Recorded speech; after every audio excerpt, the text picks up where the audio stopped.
Aloitetaan.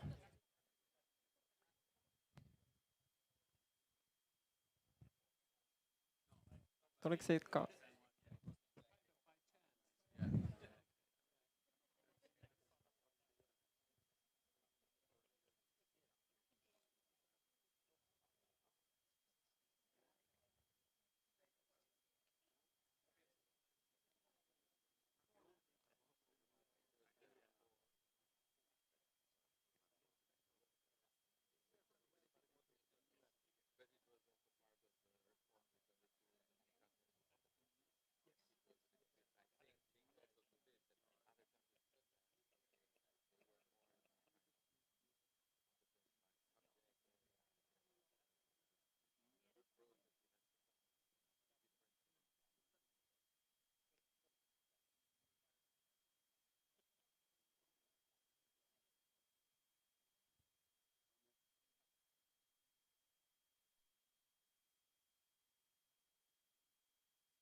Welcome everyone to this conference to discuss how we can support media literacy and democracy in these times of profound change in both our media landscapes and our geopolitical order. Welcome to everyone here at Audi Central Library. We're happy to see we have a full house here. And welcome to everyone following the stream. Welcome to join us wherever you are.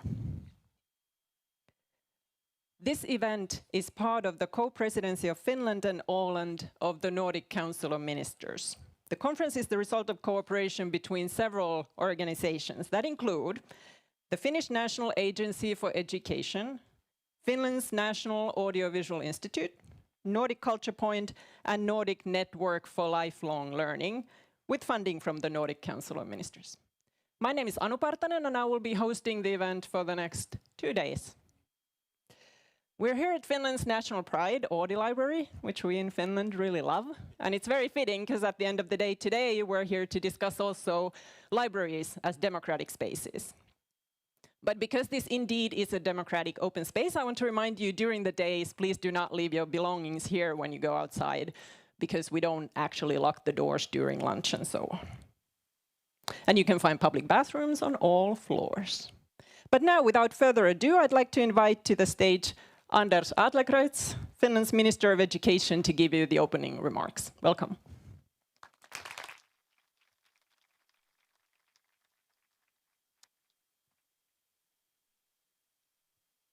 Thank you. Huomenta, godmorgon, good morning. Nice to see you here at the Audi Library. I dare say masterpiece of modern Finnish architectures. I hope that you get to appreciate it also. I mean, there are other parts of this building. But dear Excellencies, dear experts in the field of media literacy and democracy education, dear friends from the Nordic region and beyond, I'm most delighted to welcome you to Helsinki, to our central library, Audi, and to the main presidency event in the field of education and culture during our co-presidency with Åland in the Nordic Council of Ministers. This year, we want in particular to highlight the civil preparedness as an increasingly important area of cooperation in our Nordic region. During our presidency, we focus on the different aspects of civil preparedness and societal resilience in our ministerial meetings in the senior officials committees, and in our presidency initiatives, such as the conference we are having here today. The education, culture and youth sectors are essential cornerstones in building mental resilience in our societies. It makes sense to address this topic in the Nordic context. As Nordic countries, we share a strong foundation of trust, equality and cooperation. These values are reflected in our educational systems, our media landscapes, and in our democratic institutions. For us, in the Nordic countries, democracy is not just a political structure, but also a way of life that requires continuous engagement, dialogue, and participation. We live in a time when the ability to access, evaluate, and create information is no longer a luxury, it's a necessity. Media literacy is not just about understanding how media works, it's about empowering people to fully participate in society, to think critically, to engage respectfully, and to make informed decisions. We rank high in digital skills, but we only make the most out of them if we manage to maintain a high rate in media literacy. We need critical thinking, ability to understand algorithms, artificial intelligence, online business models, and editorial responsibilities.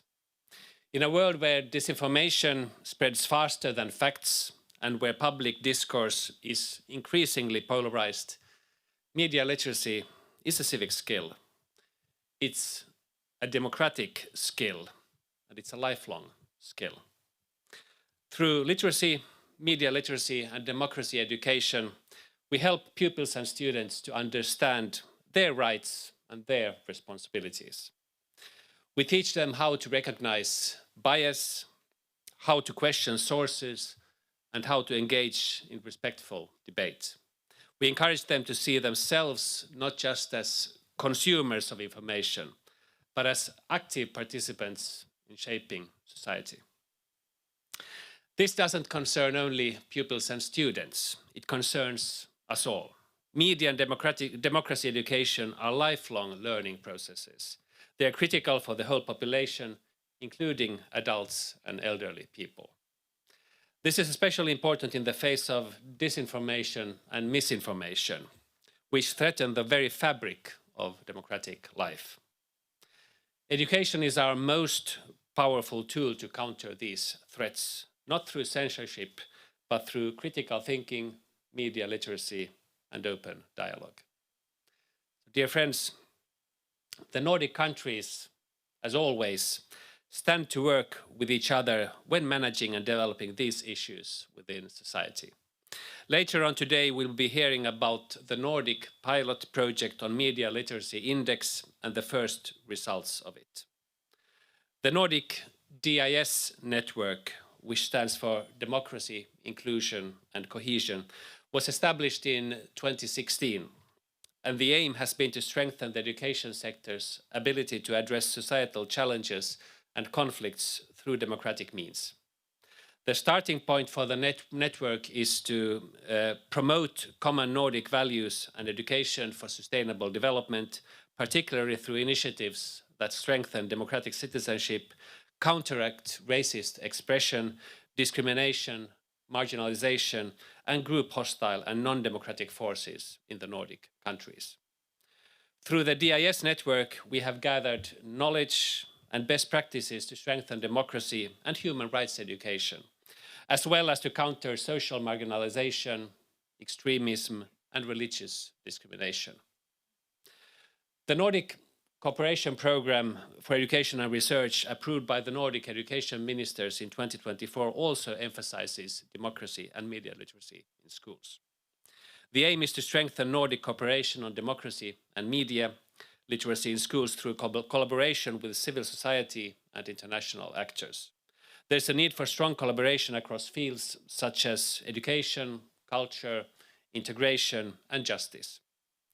This can also help to raise the profile of the work on democracy education across different policy areas. Relevant measures could include democracy understanding and education, follow-up on the Council of Europe survey on democracy and media understanding, and the ICCS survey, collaborative projects on misinformation and freedom of expression, cooperation between human rights organizations, and national and Nordic civil society organizations.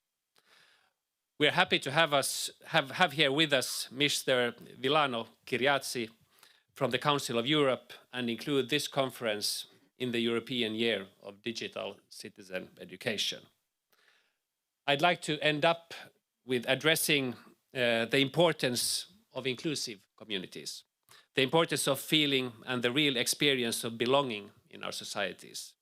That we enable for all, starting from early childhood education to adulthood, the genuine feeling of being an equal member in our societies and in the communities we engage ourselves in. like schools, educational institutions, cultural life, sport, and youth activities. When we feel that we are part of something, when we experience and show mutual respect for each other, we build agency for us all. It's then that democracy and democratic principles become something worthwhile defending. This is of great importance in the times we are living in, with increasing tensions, polarization, and hybrid threats coming also from outside of our own region. With these words, I want to underline that education and culture are not soft powers in our society, but truly core ingredients. And we steer our way forward in these times of big uncertainty. I wish us all the best of courage and determination to carry on with our important work and to unleash the potential that education and culture make up for our societies and our joint future. We can support each other in this important work. One of the strengths in our Nordic collaboration is that it's strongly embedded among our citizens in our civil societies. This conference is a great example of the good forces in our region in this work. Let's cherish that. Thank you.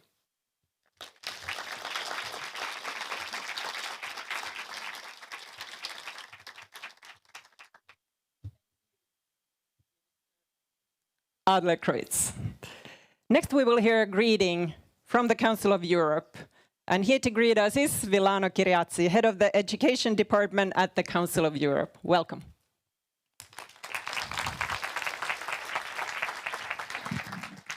Thank you very much, and thank you for the invitation. I would like to thank the co-presidency and the Nordic Council of Ministers also for organizing this conference as part of the activities that all our member states are organizing within the European Year of Digital Citizenship Education. You'll see the logo on the left, on the right side of the my right, your left. Of the panel here. So I'm very honored and pleased to be here, and because also of the importance of the topic that the minister just underlined in the context of the Nordic cooperation, but it's becoming very important and very much highlighted also on the agenda of the Council of Europe and our 46 member states.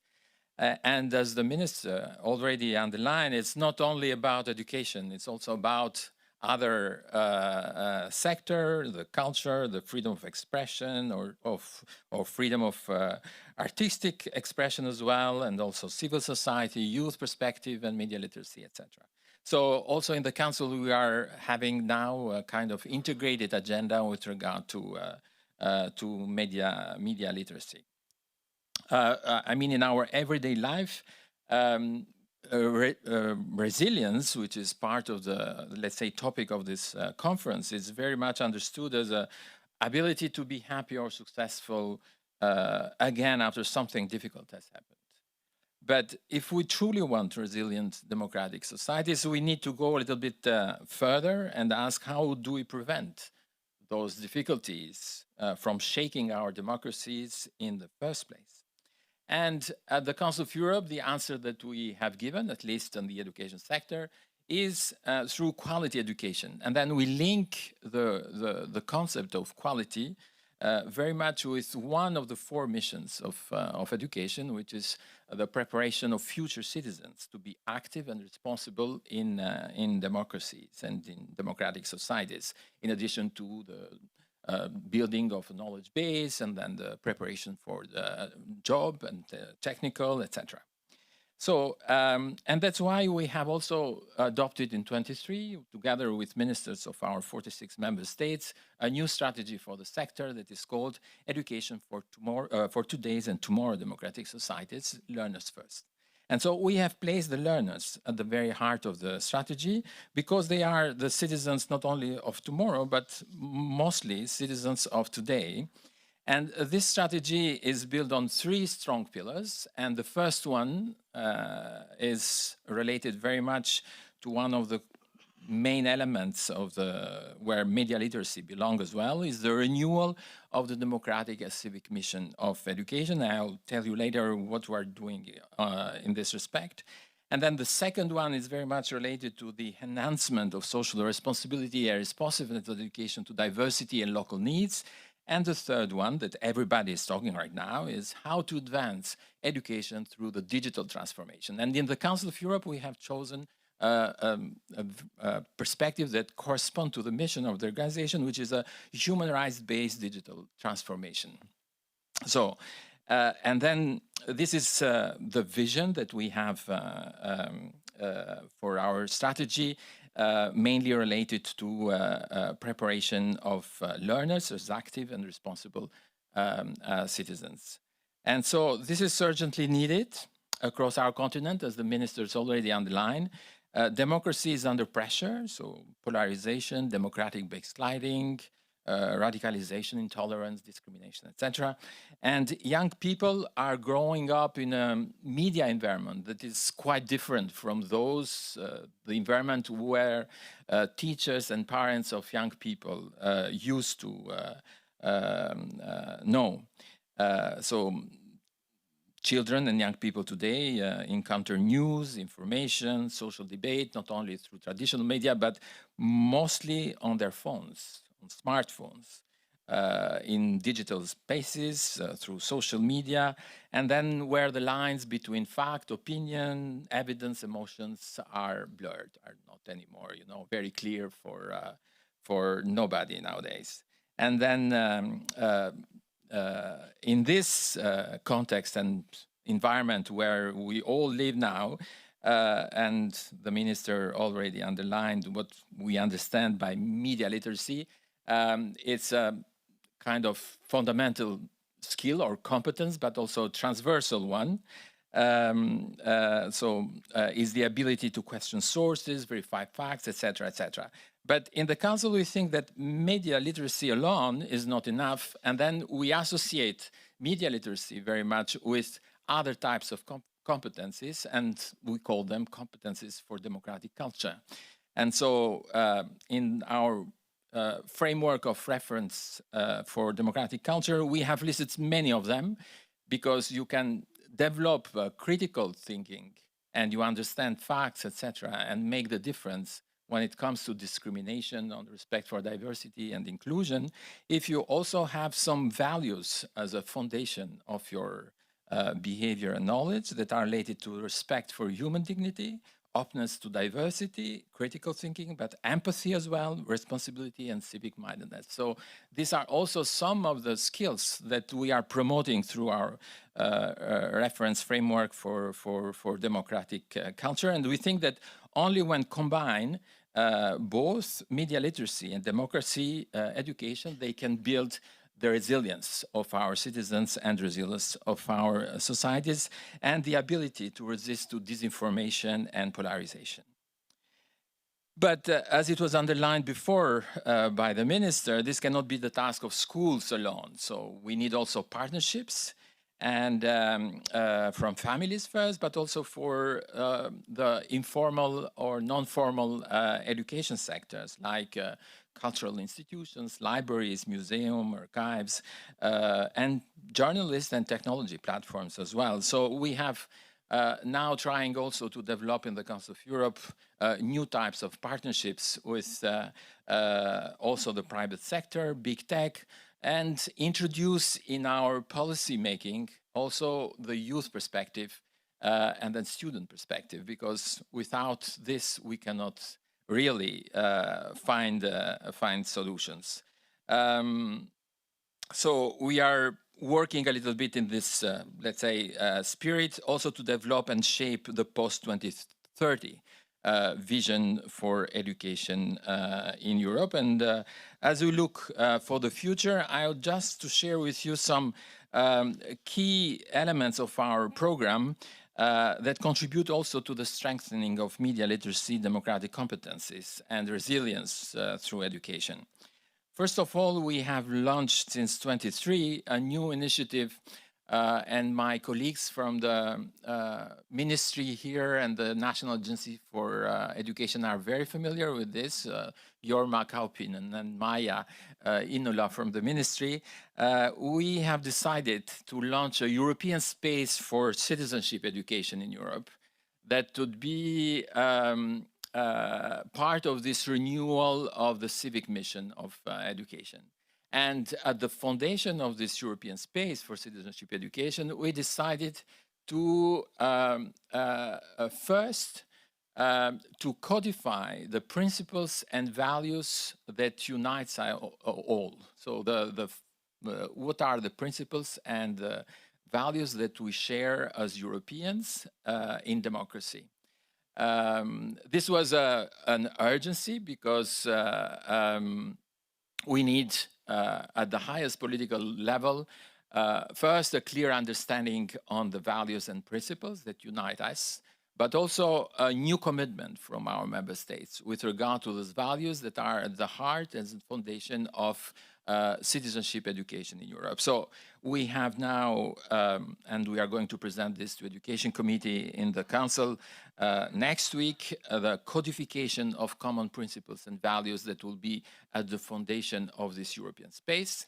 And together with this, for the first time, in addition to the charter that we had developed many years ago, but also the reference framework of competencies, for the first time, we are developing and finalizing very soon a quality assurance framework in order to assess and evaluate the competencies with clear indicators, in order also to allow member states to measure progress with regard to the acquisition of competencies for citizenship education. So all these instruments will be at the heart of this European space, and we hope that we are going to boost further the cooperation of member states with this within this space. Then another, let's say, area where we see strong connections with media literacy is artificial intelligence. And we are working, and the Education Committee next week will consider the first draft of new recommendations with policy standards with regard to artificial intelligence literacy. What we understand by this literacy first, and then how this can be introduced in the classroom, but also in other non-formal and informal settings, and what kind of evaluation and assessment methodologies teachers can adopt. And contrary to other existing literacy frameworks, this one is organized around three main dimensions that are related to technology, to understand how AI system works, practice, to let's say, equip students with competencies to use them safely and responsibly. But we have added a third dimension, which is the human rights dimension of human dimension, a competence to critically question how artificial intelligence affects human rights, democracy, and rule of law, and also the rights of every user. So the three dimensions are interlinked in this new AI literacy framework. And this framework is part of what we call now the Council of Europe Compass for AI in Education. So the first component is literacy. The second one is teaching, learning with and about AI. A third one is how we evaluate based on what standards and criteria the introduction of AI-based education applications in education systems. And then another one is more on the protection of the integrity of the quality of education that is very much linked to the right to quality education and the rights of two main groups, one in to preserve the rights of students to quality education, and then to preserve also the rights of teachers and the teaching profession when using and introducing AI in education systems. So we are, in a way, a little bit worried about avatar teachers or AI teachers that are being promoted by some countries, not in Europe, but outside Europe in the world. So this is interesting and quite important for us when it comes also to understanding of algorithm, etc., and then how artificial intelligence is being used nowadays in storytelling and also interpretation of our past or history, etc. And for this, we are preparing another standard-setting instrument, which is how to teach history in the digital age, especially how to teach history when artificial intelligence is influencing very much this very specific subject. So the main aim of this new standard is mainly to encourage member states to introduce in their curricula clear elements about how to engage critically students with history in digital spaces, how to resist disinformation and manipulation through digital means, etc., and how to appreciate diversity through the multi-perspectivity in history teaching, and also how to use history as a source for dialogue, trust, and democratic participation. The particularity of this new, let's say, recommendation is also the promotion of interdisciplinary and also the promotion of the role of other actors when it comes to history teaching, and precisely libraries like this one, or archives, or museums, and also civil society associations, specifically when it comes to memory and remembrance of the past. So these are, in a way, being discussed right now in the Council of Europe, and within the framework of our European year, we are also going to design a new roadmap for further development of the digital citizenship education in Europe that will be discussed in Ljubljana at the end of November. So I would like to conclude by underlining again the willingness of the Council of Europe to support our member states, including all the Nordic countries, in making every school a safe space for democratic culture through all these initiatives, and every learner a resilient digital citizens. As I said before, it's not something that we can do alone or schools can do alone, but it demands also a shared commitment of all parts of society, educators, learners, most importantly families and communities, but also media actors and technology platforms, researchers, civil society, and governments as well. So I would like to wish us all a fruitful and inspiring conference, and I would like to thank you very much.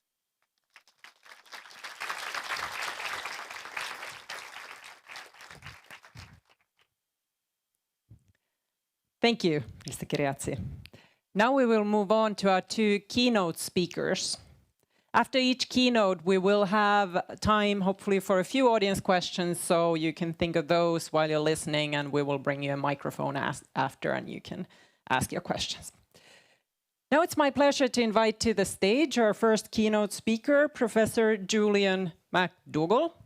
He's a professor of media and education at Bournemouth University in the UK and a member of the British government's Office of Communications Making Sense of Media Advisory Panel, as well as an academic advisor to the UK government all-party parliamentary group on political and media literacy. Welcome, Professor McDougall.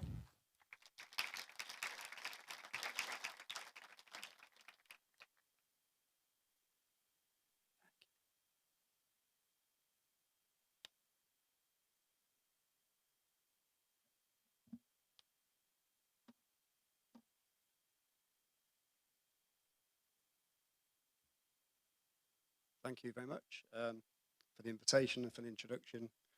So I'm going to talk for half an hour about a theory of change.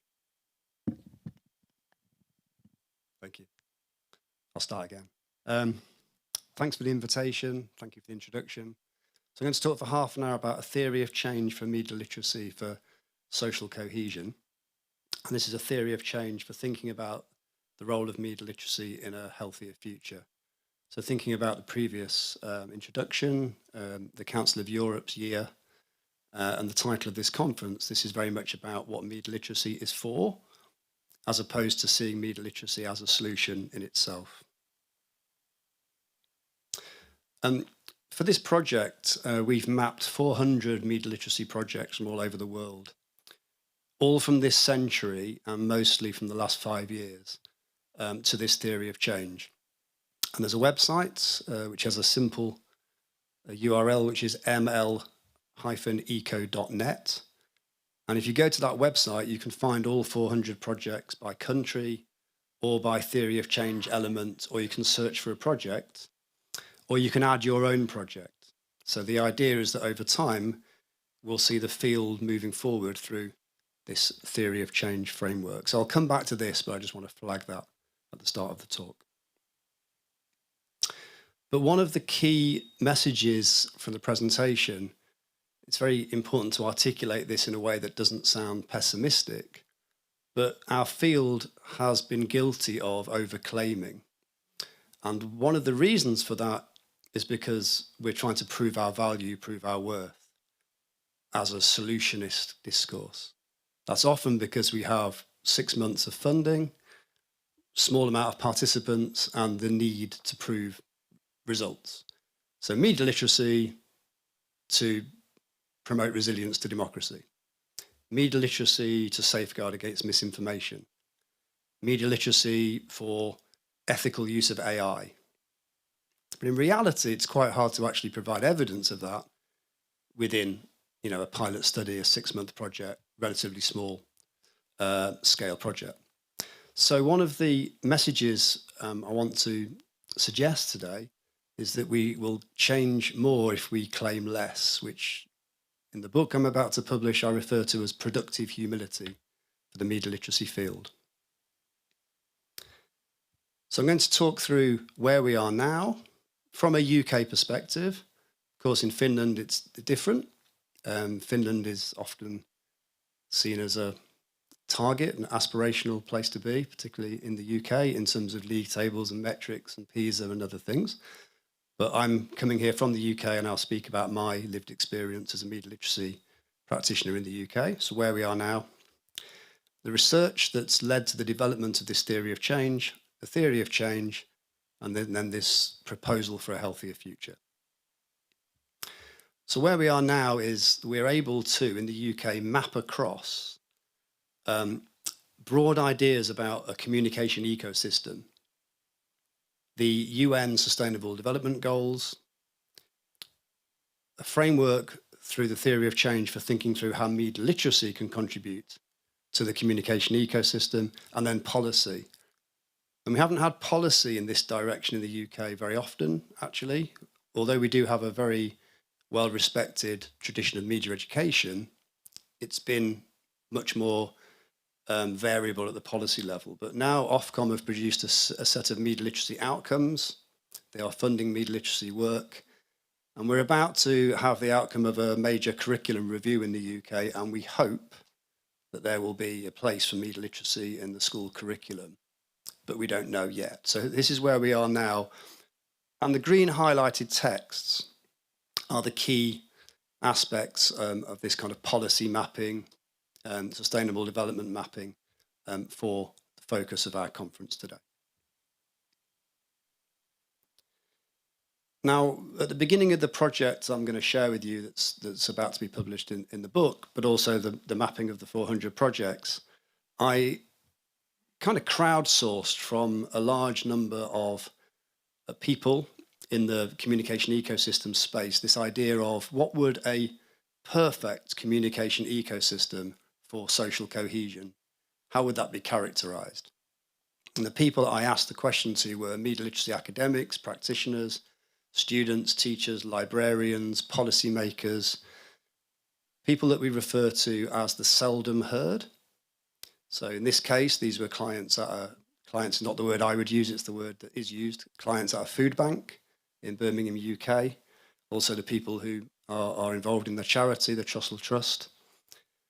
Journalists, people working for media platforms, and civil society. And from that opening kind of question, what would a perfectly healthy communication ecosystem for social cohesion look like, feel like, be characterized by? We had these key findings, which are, this would be people coexisting with trust built on mutual understanding.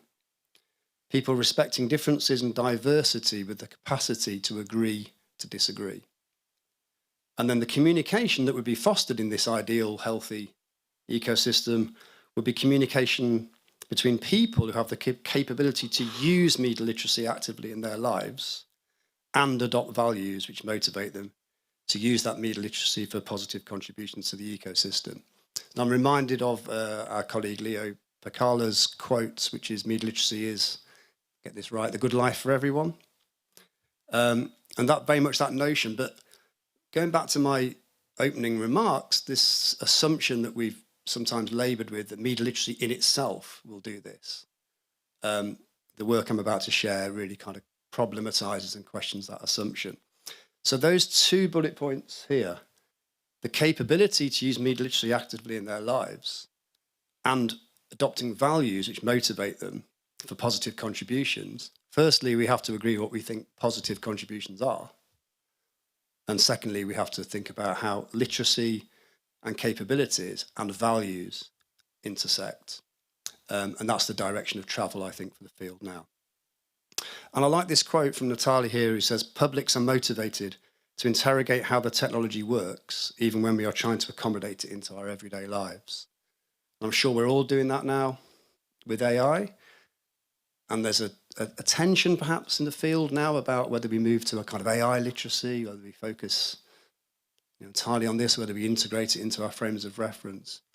But that idea of publics being motivated to interrogate how technology works at the same time, in real time, as working out how to use it in everyday lived experience, is very complicated and challenging, and something we shouldn't take for granted.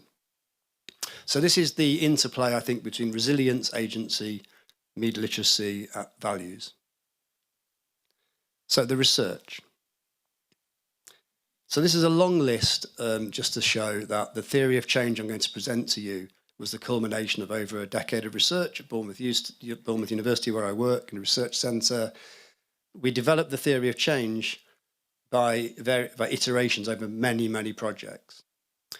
When it came to fruition was when I worked for BBC Media Action, who are the kind of media development charity of BBC in England, and they wanted a theory of change for media literacy. So that was the catalyst for thinking about, okay, how can we take this decade of research and look at BBC Media Action's work and then develop a theory of change? So we did that. And then the theory of change was further developed for the British Council through 6 or 7 projects, one of which I'm going to show you later in the talk. And then for the UK government, we had funding from the Department of Culture, Media, Sport, who were funding a media literacy programme, and we developed this theory of change further to evaluate all the projects in the UK government's programme and all UK media literacy work for the 10 years previous. And then we worked with Ofcom to collaborate on their theory of change and evaluation toolkits, all of which is just to say to you that I'm about to show you a theory of change which wasn't just kind of created from nothing, but came from a decade of work. And before I do that, I want to just distinguish between notions of literacy which are static and dynamic. And this theory of change is all about the dynamics of media literacy. The problem, of course, is that the school curriculum in the UK, and I think often across the world, sees literacy as a static domain where people have literacy, they have levels of literacy, you can acquire literacy, and in itself, literacy is kind of autonomous. It kind of conveys skill, status, and competence.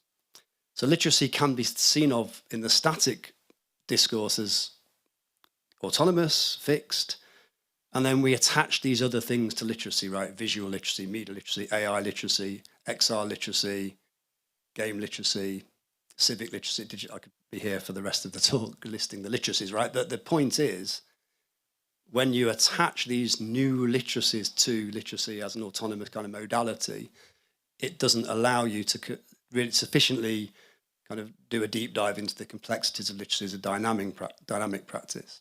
And if we see literacy as dynamic, then it's ideological, it's contested, meaning is contingent upon socio-cultural factors, lived experience, relational aspects. And then text and media and technology are in social practices in which people engage to make meaning. And I believe, and those of us that work in the field in the UK that's kind of come from the cultural studies and new literacy studies fields, we believe that taking account of the dynamics of inclusive and agentive literacy, which is dynamic, is the condition of possibility for everything we're doing. But it's not so helpful for a solutionist approach. And sometimes, of course, we have to go where funding is and we have to present ourselves as being the solution. Media literacy will do these things. And then the dynamic, complex, deeply situated version of media literacy, where we need perhaps more ethnographic approaches, we need time, we need longitudinal work, that's more difficult. But it's a good problem. So the theory of change.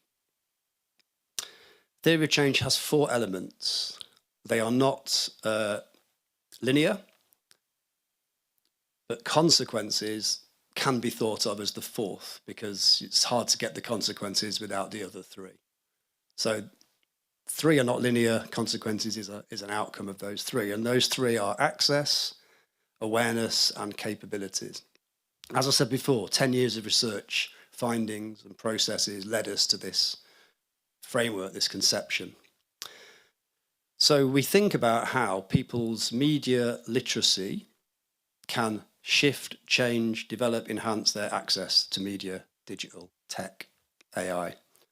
Awareness, I guess, is like the meat and drink of what we do. It's the critical thinking. Capabilities are those abilities to use your media literacy in your life. Going back to Richard Hoggett in the UK, 1957, the uses of literacy as the key kind of operative term. Uses, and then what are the consequences of those things? And you don't need me to tell you that when we have a far-right rally in the UK at the weekend and Elon Musk appears on a huge screen telling the UK public that we need a change of government, that's pretty media literate, right? To be able to do that, to be able to capture that moment in the zeitgeist with this figurehead of a social media platform. And then we have this far-right character, Tommy Robinson, waving to the crowd, pointing to Elon Musk. So if we were assessing that work for media literacy, we'd be scoring it pretty high, right? But the consequences are not the consequences that I want to see. So that threshold between the capability and the consequences is where the focus is here. Okay, why a theory of change? Well, theories of change are favoured often by social scientists in order to be able to capture evidence in different ways, very different to quantitative studies. So this quote from Lillian Haney captures it nicely. I think that a theory of change enables creative practice researchers to evidence aspirations or intentions just as well as concrete outcomes, and provide a language to narrate their stories and articulate value in terms they understand. So that key word that comes up has already come up this morning, will come up a lot over the 2 days, these values. And these theories of change allow you to work through complexities. They're participatory, outcomes focused, and they focus on critical design and transformative. So we believe that a theory of change for media literacy is important for these reasons, methodologically. I'm not going to talk through all these. It's a big enough screen, I can leave it there. But these are the things we look for media literacy's contribution to access. For today and tomorrow, I think the point at the bottom of the slide, literate citizens making informed choices for functioning civic societies, is important. But the key kind of exec summary level thing to say about access is we narrow our own access, all of us, to a tiny, tiny percentage of the ecosystem space available to us. So we don't just think of access as the access you have enabled for you by technology, by government, by your economic resources, by your education, but the access choices you make for your yourself, ourselves. And, we all make choices to narrow down our communication diet to a tiny, tiny fraction. Awareness, probably the most easy to evidence. In the 400 projects mapped the theory of change, evidence of awareness was the one that came up the most easily, because you're doing interventions with people who are then thinking differently about media and tech. But there's the text level, there's the reflexive awareness of your own media engagement level, and then there's the political economy, macro governance, regulatory awareness as well. So it's also a broad spectrum. Capability we take broadly from the work of Sen, who's done a lot of work in kind of health and development research, which is around people's resources and functionings converting into capabilities in life. So how can you use your media literacy in your life as a series of capabilities? And of course, we think about civic capability, education, social mobility, well-being, health, the ways in which you can use this literacy as a person, but also collectively at the societal level. How is a more media literate citizenry capable in different ways, good or bad, actually? And then crucially, we move to consequences. And at one level, it's a subtle difference, but then it's this notion of positive change. And what we've done here and what I've done in the book is I've been very clear about what I think a positive contribution looks like. So politically, it's about functioning civic society. In countries where we have recognizable democracy, it's about resilience and boosting that democracy. But it's also about social justice, diversity, inclusion, plurality. Those are not shared ideas necessarily about positive consequences. So it's very important in a media literacy project to be clear. What do you think the positive consequences of media literacy are? And not take for granted that people will necessarily agree. For example, right now, we are working on projects in the UK for first-time voters because the voting age has been lowered. So people who are now 13, 14 will be able to vote at 16. So there's lots of activity and energy going into media literacy for civic education for first-time voters. But we have to be clear in our minds that this could lead to a populist party receiving far more votes through our interventions. So the question is, what are we trying to do? Are we trying to encourage young people to vote through media literacy and the interplay of digital inclusion and civic engagement? Yes, if so, we can't necessarily expect that they'll vote for the political parties that we might prefer. So that's a very important question right now. Okay, what I want to do now for a few minutes is show you a video from a project that's one from 400 of a social enterprise in Tunisia called Boobly. And I want to show you the video just as a nice move away from my voice for a few minutes. And then I'm going to explain how through this example we can really look at this productive complexity in a different way. Is it okay to play that video? Can I do it from here? Sorry, I wasn't intending to out.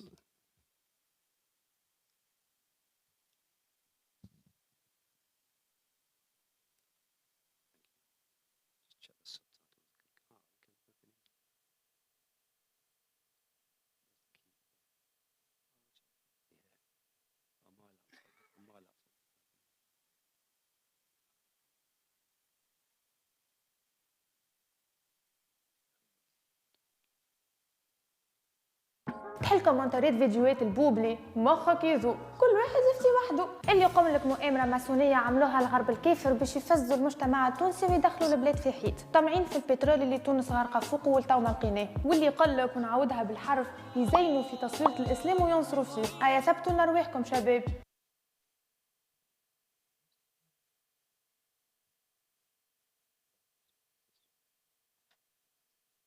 شنو هي البوبلي؟ شنو وراها وشنو يحبوا يعملوا؟ كل واحد يفتي وحده. اللي يقوم لك مؤامرة ماسونية عملوها الغرب الكافر باش يفزوا المجتمع التونسي ويدخلوا البلاد في حيط. طامعين في البترول اللي تونس غارقة فوقه والتو ما لقيناه. واللي يقول لك ونعاودها بالحرف يزينوا في تصوير الإسلام وينصروا فيه. أيا ثبتوا لنا رواحكم شباب. شنو هي البوبلي؟ شنو وراها وشنو يحبوا يعملوا؟ البوبلي معناتها تلموا برشا محللين، برشا سياسيين، برشا اقتصاديين. ليه لغه استقرب تلقاها شباب هذا رجولية يا صاحبي، لازم العباد تعرف البوبلي ذي خاطر مشكل كبير. ما عملت حتى شيء صاحبي دي. اي عندهم برشا فلوس ما تعرفش عليها منين جات. مؤامرة معناتها رومانطيقية، الماسونية الحكاية ضالي فيها سهيو كهرباء نفطية. فما انقلاب على الرئيس، معني انا هاني من المنبر هذا نقولها للناس هذوما بغاتيو لي وجههم بقى. هو ينجم يكون راه يا اخي البوبلي منا كيف مؤامره شو هذا موضوع تحكوا فيه. التونسي يحب تقشقش لحنيك راهو. ما يزيتوش من البلاد وركاكة الشباب. كي تجي حاجه جديده ماذا بيا حطمها. مؤامرة خاطر بلاد معناها ايزي بيزي لازم معناها بوبلي باش تتبدل. بوبلي هي اساسيزون ميديا ديجيتال. برشا عباد بوتنسيال. شهري بوبلي قال حياتي. برشا عباد تاكل زاد تخلويضه كبيره ما تفهميش. لحام في الحومه يتفرش البوب. تعمل في برشا حاجات بالرسمي ما مش عاديين البوبلي. تقول الحاجات اللي تحب تقولهم، تعمل حاجات اللي تحب تعملهم من غير ما تستنى حتى جوجمون. بلاصة نخمم فيها، بلاصة ننتج فيها، بلاصة نقبل فيها عباد يخموا فيها وينتجوا فيها. هي دار شباب 5 إيطوال يعني. بلاصة نتطوروا فيها وبلاصة نعبروا فيها اوترومون. باش تضحي برشا من ناحية. تشوف تاكل وانت واقف. برشا عباد مش نورمال. هو الموجود هو الشباب التونسي اليوم، زبرات ولا عادي ولا مدينه، هذاك هو المواضيع اللي نحكيو فيها ديما. وان شاء الله ربي معنا سنه دوبلي ان شاء الله، دوبلي انستغرام وفيسبوك، وربي مع الزوال. يسيبني واش هكا انت تو حطيتني فيه. والجولة حطيتني فيه. توا المخ يقول كان ما جاتش فيها فايده للبلاد راهو ناس البوبلي ما يحبوهاش قد هكايا وعصير فيها وقتهم ومخاخهم. الحكايه وما فيها انه الميديا كلاسيك في تونس بالباهي والخايب نتاعها ما عندها حتى علاقه بينا احنا الشباب ولاد الحوم والناس اللي تحب تبدل حاجه. العوام الاخرى وقتنا الكل نعديوها على الديجيتال. كل فينا اللي يتفرج في التلفزه سورتو اللي هما يعاودوا يلتلكوا في نفس المواضيع من 9 سنين. اخطانا من التقطيع والتريش وهاو فلان عرس بفلتين ودرا شكون شري درا شنو. الكونتوني اللي بالرسمي يمثلنا ويحكي علينا ما نلقاوهوش في التلفزه. ليلي الواحد ولا حابس روحه في الغربه في بلاده. الديجيتال في تونس مازال توا كيبدا يكبر، يحارب قد ما ينجم اما مازال ناقص فلوس وامكانيات. هذاك علاش تلموا 3 مكونات مع بعضهم باش يحلوا بوبلي. يقول القايل احنا شكون؟ البوبلي وراها 2 جمعيات، امان مجموعه من الفنانين ولاد المدينه العربي بن عروس والكابون نخدموا على الفن والطبيعه، ولا تي دي سي او رايحه مغرومين بالاوديو فيزيوال والديجيتال وعندنا اكسبيريونس باهيه في البرود. ويعاون فينا البريتش كونسل. بوبلي مسار كامل، ناس تتفرمى، ناس تنتج في الميديا، ناس تعيش وتخدم في البوبلي سبيس اللي هي محلوله ليكم الكل.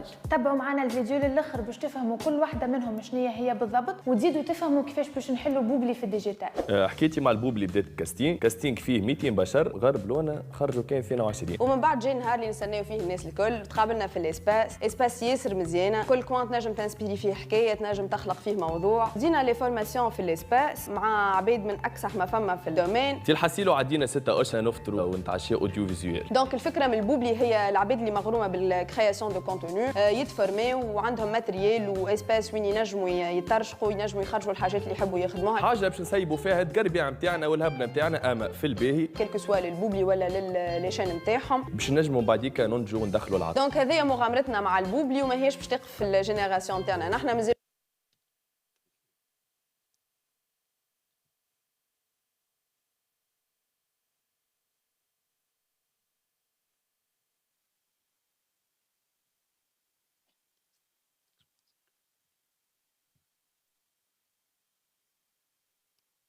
Thank you. So that was one of 400 projects. If you're interested in knowing more about it, you go to the map, either click on Tunisia or enter Boobly, or you could read the book that's about to come out. So I'm going to show you very quickly, in the interest of time, just how we use this theory of change. So I haven't got time to really go into all the details about Boobly, but it's in Tunisia. I also worked for the British Council evaluating as a kind of embedded researcher the project there. So we use the theory of change to set research questions, as you can see, for each of the 4 levels. We can ask a different research question. In terms of the findings, what we found at the access level was that this offered very clearly this notion of a kind of engagement pathway between media literacy and civic engagement. You could just get from the video the flavour of that in a way. This is very much about trying to use media literacy and this kind of third space incubation area where people could come in and train and get new skills to motivate those media literacies, which in many cases already existed, of course, motivate them for a new kind of civic engagement, because there's an issue as perceived by the British Council in Tunisia with young people being completely disengaged from that civic space. At the awareness level, what was interesting was in the interviews we did and the ethnographic work we did, there was already a very, very high level of kind of reflexive meta-awareness about the media ecosystem in Tunisia and young people's position in relation to that. But there was a disagreement between the Boobly participants about whether the solution was to kind of work within the system, change the system, or completely step away from the mainstream media. Now, that's difficult for us in a way, because when Tunisian youth talk about mainstream media in a derogatory way, politically, it's possible to have sympathy with that position. When Donald Trump uses the term mainstream media to discredit any opposition, we might take a different view. So we have to be very clear about how we're understanding people's kind of reference between mainstream and peripheral media, oppositional media.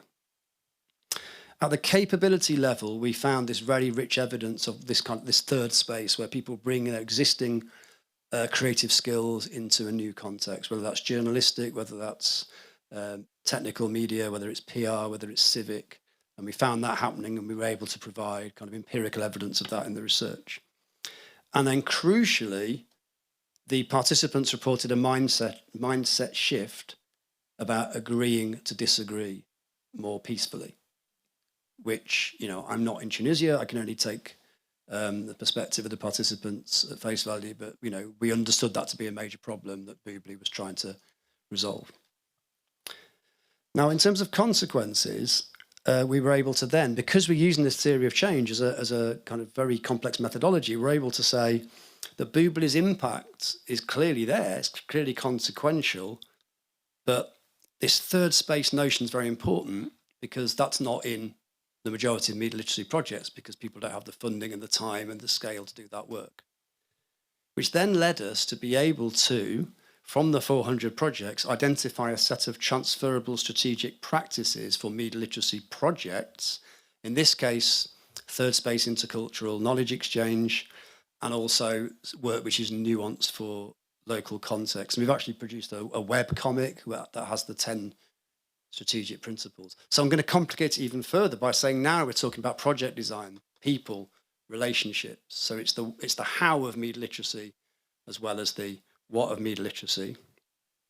And in the work for the theory of change, we also then are able to identify the relationship between space and change. So thinking about media literacy as context-bound capability development, and then thinking about this notion of the global. So in the Boobly project, some of that work is absolutely in tandem with, you know, UNESCO frameworks for media literacy, Council of Europe, digital citizenship, etc. And some of it can only be understood in a very specific local context. So, to conclude, how do we move towards a healthier future? So, I won't read all those out, but the second one's important. Media literacy work should be designed, implemented and evaluated with a clear pathway to positive change for the participants involved and their onwards contributions to a healthier communication ecosystem.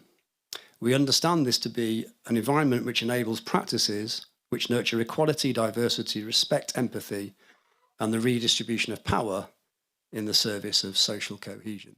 So quite a lot. And this is the crucial point to finish with, but I have to articulate this optimistically. 6% of the 400 projects mapped the theory of change demonstrated evidence of positive consequences. 6%.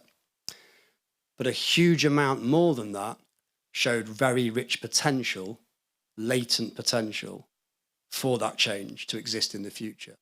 It's just that the projects themselves did not have the funding and the scale to follow up and evidence the change. So 6% of evidence, but a lot more potential. And it's that threshold between potential and evidence where the field needs to focus. So media literacy can contribute to a healthier future if we claim less to change more, because it's about the consequences of the digital for diversity and the challenges of living together after the digital, not after the digital temporarily, but after the sense when digital comes to mean anything, because you only miss it when it's absent, like air and water. Literacy then is not a solution, but a process, and it's a process of change for which we need a theory. Because after is not less, to come after is to change what remains in store for the future. Some very quick practical suggestions if you're interested in this work. There's a website. You can go to the website and you can use the templates. You can identify the change objectives for your project. You can plan impact measures, and you can use a very simple template to design and evaluate a project. You can then go to the map and you can add your project, and it will appear as a pin on the map, subject to moderation, of course. Thank you very much.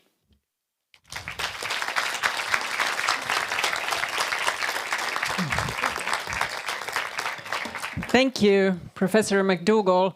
We would have time for 1 or 2 audience questions. If you have any thoughts, you could raise your hand and we could bring you a microphone. We have one right at the back. We bring the microphone there.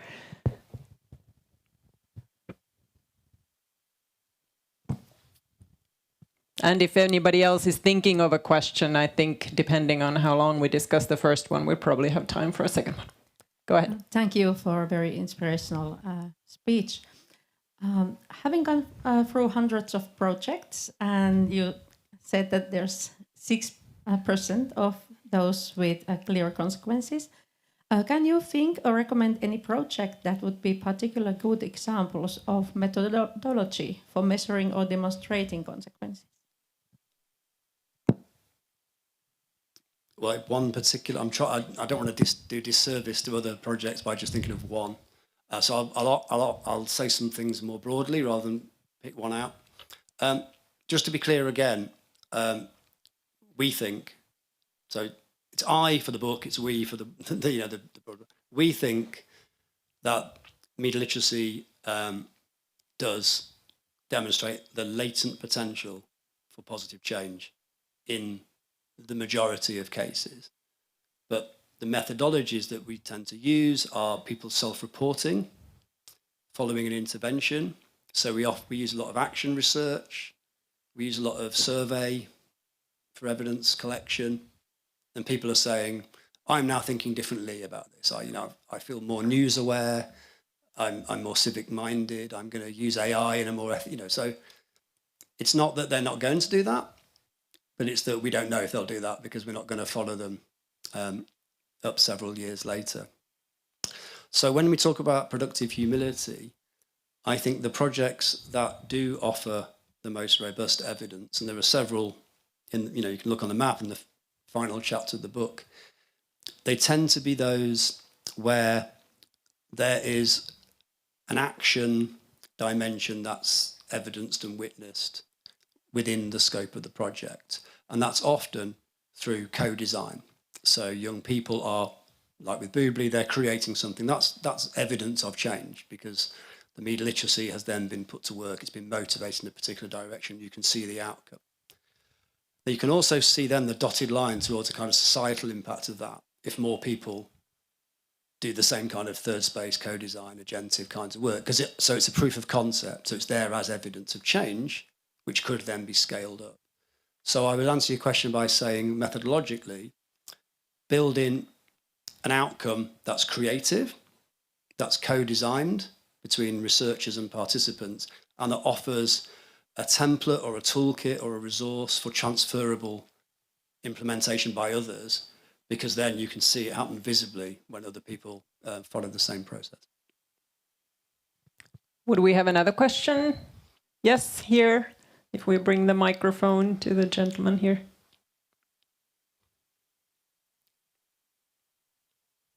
I'll say something else because I've just thought something else in response to that. Often we find that the projects which have that change evidence are situated in countries, to use the term global, I know it's problematic, but broadly global south, projects where the challenge that media literacy needs to address is more visible and agreed upon from the outset.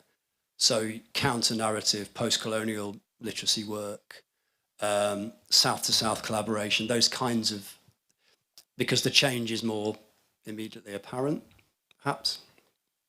Sorry. Yes, please. I was thinking about what you said in the beginning of the capacity to agree to disagree, that I think is perhaps the biggest lack we have today. So my question would be, have you seen in the projects how they are going about this problem on scope and content? It could be easy to foster media literacy within your own group, but that is perhaps not the key question.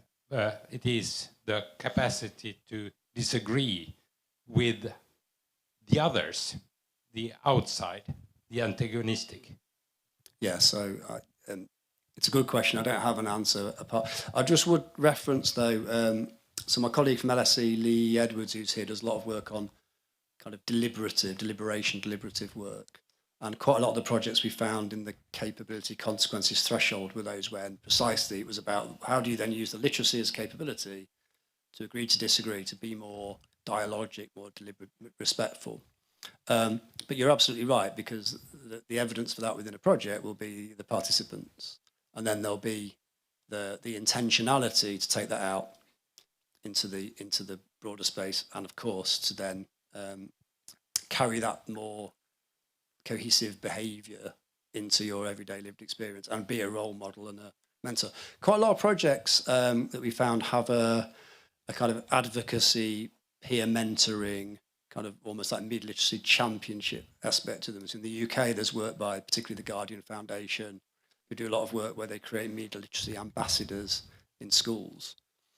And a part of that is about how can these people not only help other young people to be safe online, but also to kind of resist polarized discourse, to understand the kind of conditions for more respectful online behavior. And one of Ofcom's outcomes is about that. So again, in terms of latent potential, if those media literacy champions or ambassadors go into communities, families, civic spaces, and do that work, then you would hope to see the evidence of more respectful agreeing to disagree.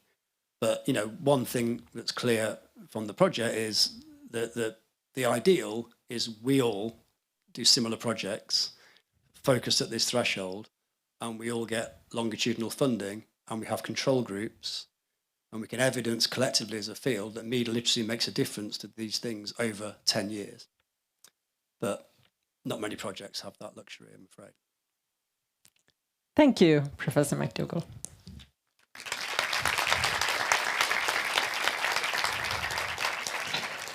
Now we will hear from our second keynote speaker, Minna Aslama-Horovic. She's senior researcher at the University of Helsinki and head of interaction at a national research consortium on democratic capacities in the algorithmic age. Welcome, Minna.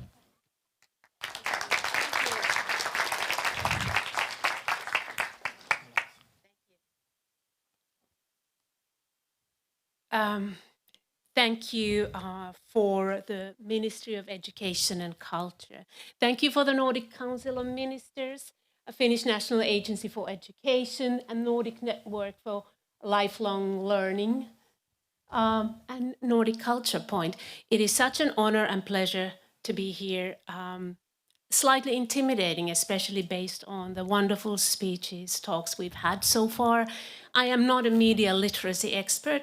I'm a media scholar, lately media policy scholar, and I've studied mis and disinformation, for instance, for the Council of Europe. And in our project,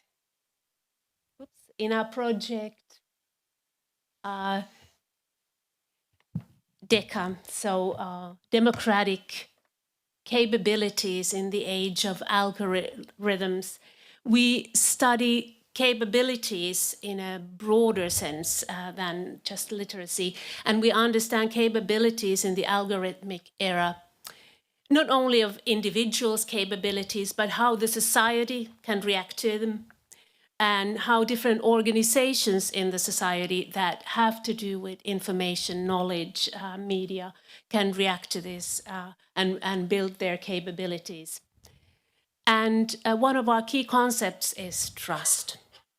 So when I was listening to the keynote speakers, I was thinking, well, I agree with everything. What can I really add? And maybe what I can add here is the dimension of how trust, media literacy, and resilient or societal sustainability come together. I hope that can be my contribution. Besides the research project, that is a national strategic research project, I also participate in Nordis, which is a Nordic observatory, part of the European Digital Media Observatory. So I collaborate with a lot of colleagues from the Nordic countries, especially Sweden, Denmark, and Norway. I've been part of the think tank mandated by the Nordic Council of Ministers, looking at democratic debates in the era of big tech in the Nordic countries and what we can do to ensure we have those debates. And I've been part of a global initiative to map information integrity. And many of you probably know that information integrity is the word that the UN uses nowadays to talk about what are the outcomes or what the optimal situation would be in this era of, I would say, information chaos or information ecosystem collapses, both globally and locally. But something that was very clear from the previous presentations is that we deal with global issues, but also very local and national contexts. And so my aim here is also to talk about the Nordic context. And first, as a scholar, as a social scientist, I want to deal with some concepts. We know, for instance, that media literacy, digital information literacy, media and information literacy, AI literacy, data literacy, we have tons of concepts. I'm not going to take stand on that. I'm not a expert in that. But I want to talk literacy in a broad sense and what it has to do with trust and resilience. Then I want to entice our thinking, or maybe make the case with you that we need to rethink how we think about trust and how we think about literacy in a broad sense. Why I'm using the words plural, multidimensional in my talk. And then maybe I can convince you, at least our Nordic colleagues here, about a Nordic roadmap that actually we have started to draft in that think tank for Nordic democratic debates in the era of big tech. How it can inform our understanding of what we could do with literacy. But before I go any further, I have to thank our other keynote speaker so warmly, being so self-aware and self-critical of the idea of what we claim when we talk about media literacy. We did a research a few years back with policymakers, media literacy experts, journalists, and related to how to combat dis and misinformation in the Nordic countries. And we heard this all over again. And believe me, I'm going to be a little bit more positive in a moment, but we heard all over again, even in the Nordic countries, we are living in the borrowed time of trust. And as great as we are and world-renowned as we are in terms of media and information literacy policies and practices, we cannot rely on the traditional ways of seeing anymore. It cannot be the only measurement. So hence the roadmap. But I want to start with the paradox. We need, obviously, literacy, civic literacy, traditional literacy, as this beautiful building kind of also is a metaphor of that. I think we all can agree that critical literacy and traditional civic skills, as was highlighted before, is central. But we also need trust to build national and regional resilience.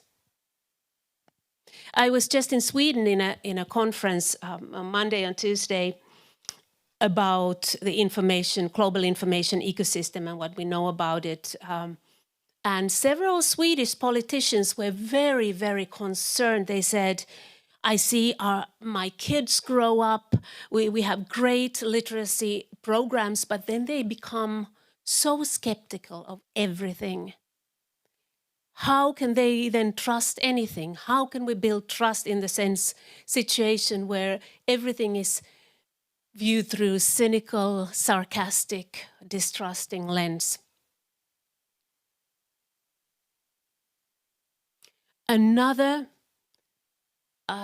complex situation is that if we think about trust, social scientists in the recent decade especially have started to talk about how trust is not one thing. Trust is both emotional and it's a rational decision. It depends on, especially if we think about trust in information and knowledge and media, it depends on what topics are being discussed, what topics are concerned.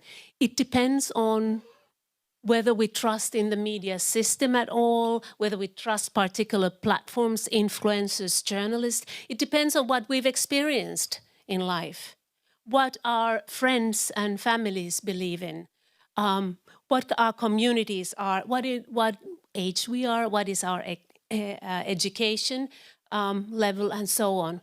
Very complex. So we can't really ask anymore, do you trust the media? Do you trust the government? And when we think about the Nordic context, where the levels of trust in generalized trust are great, how much do we really know what's underneath? How all of this plays into the trust and where the gaps in trust are.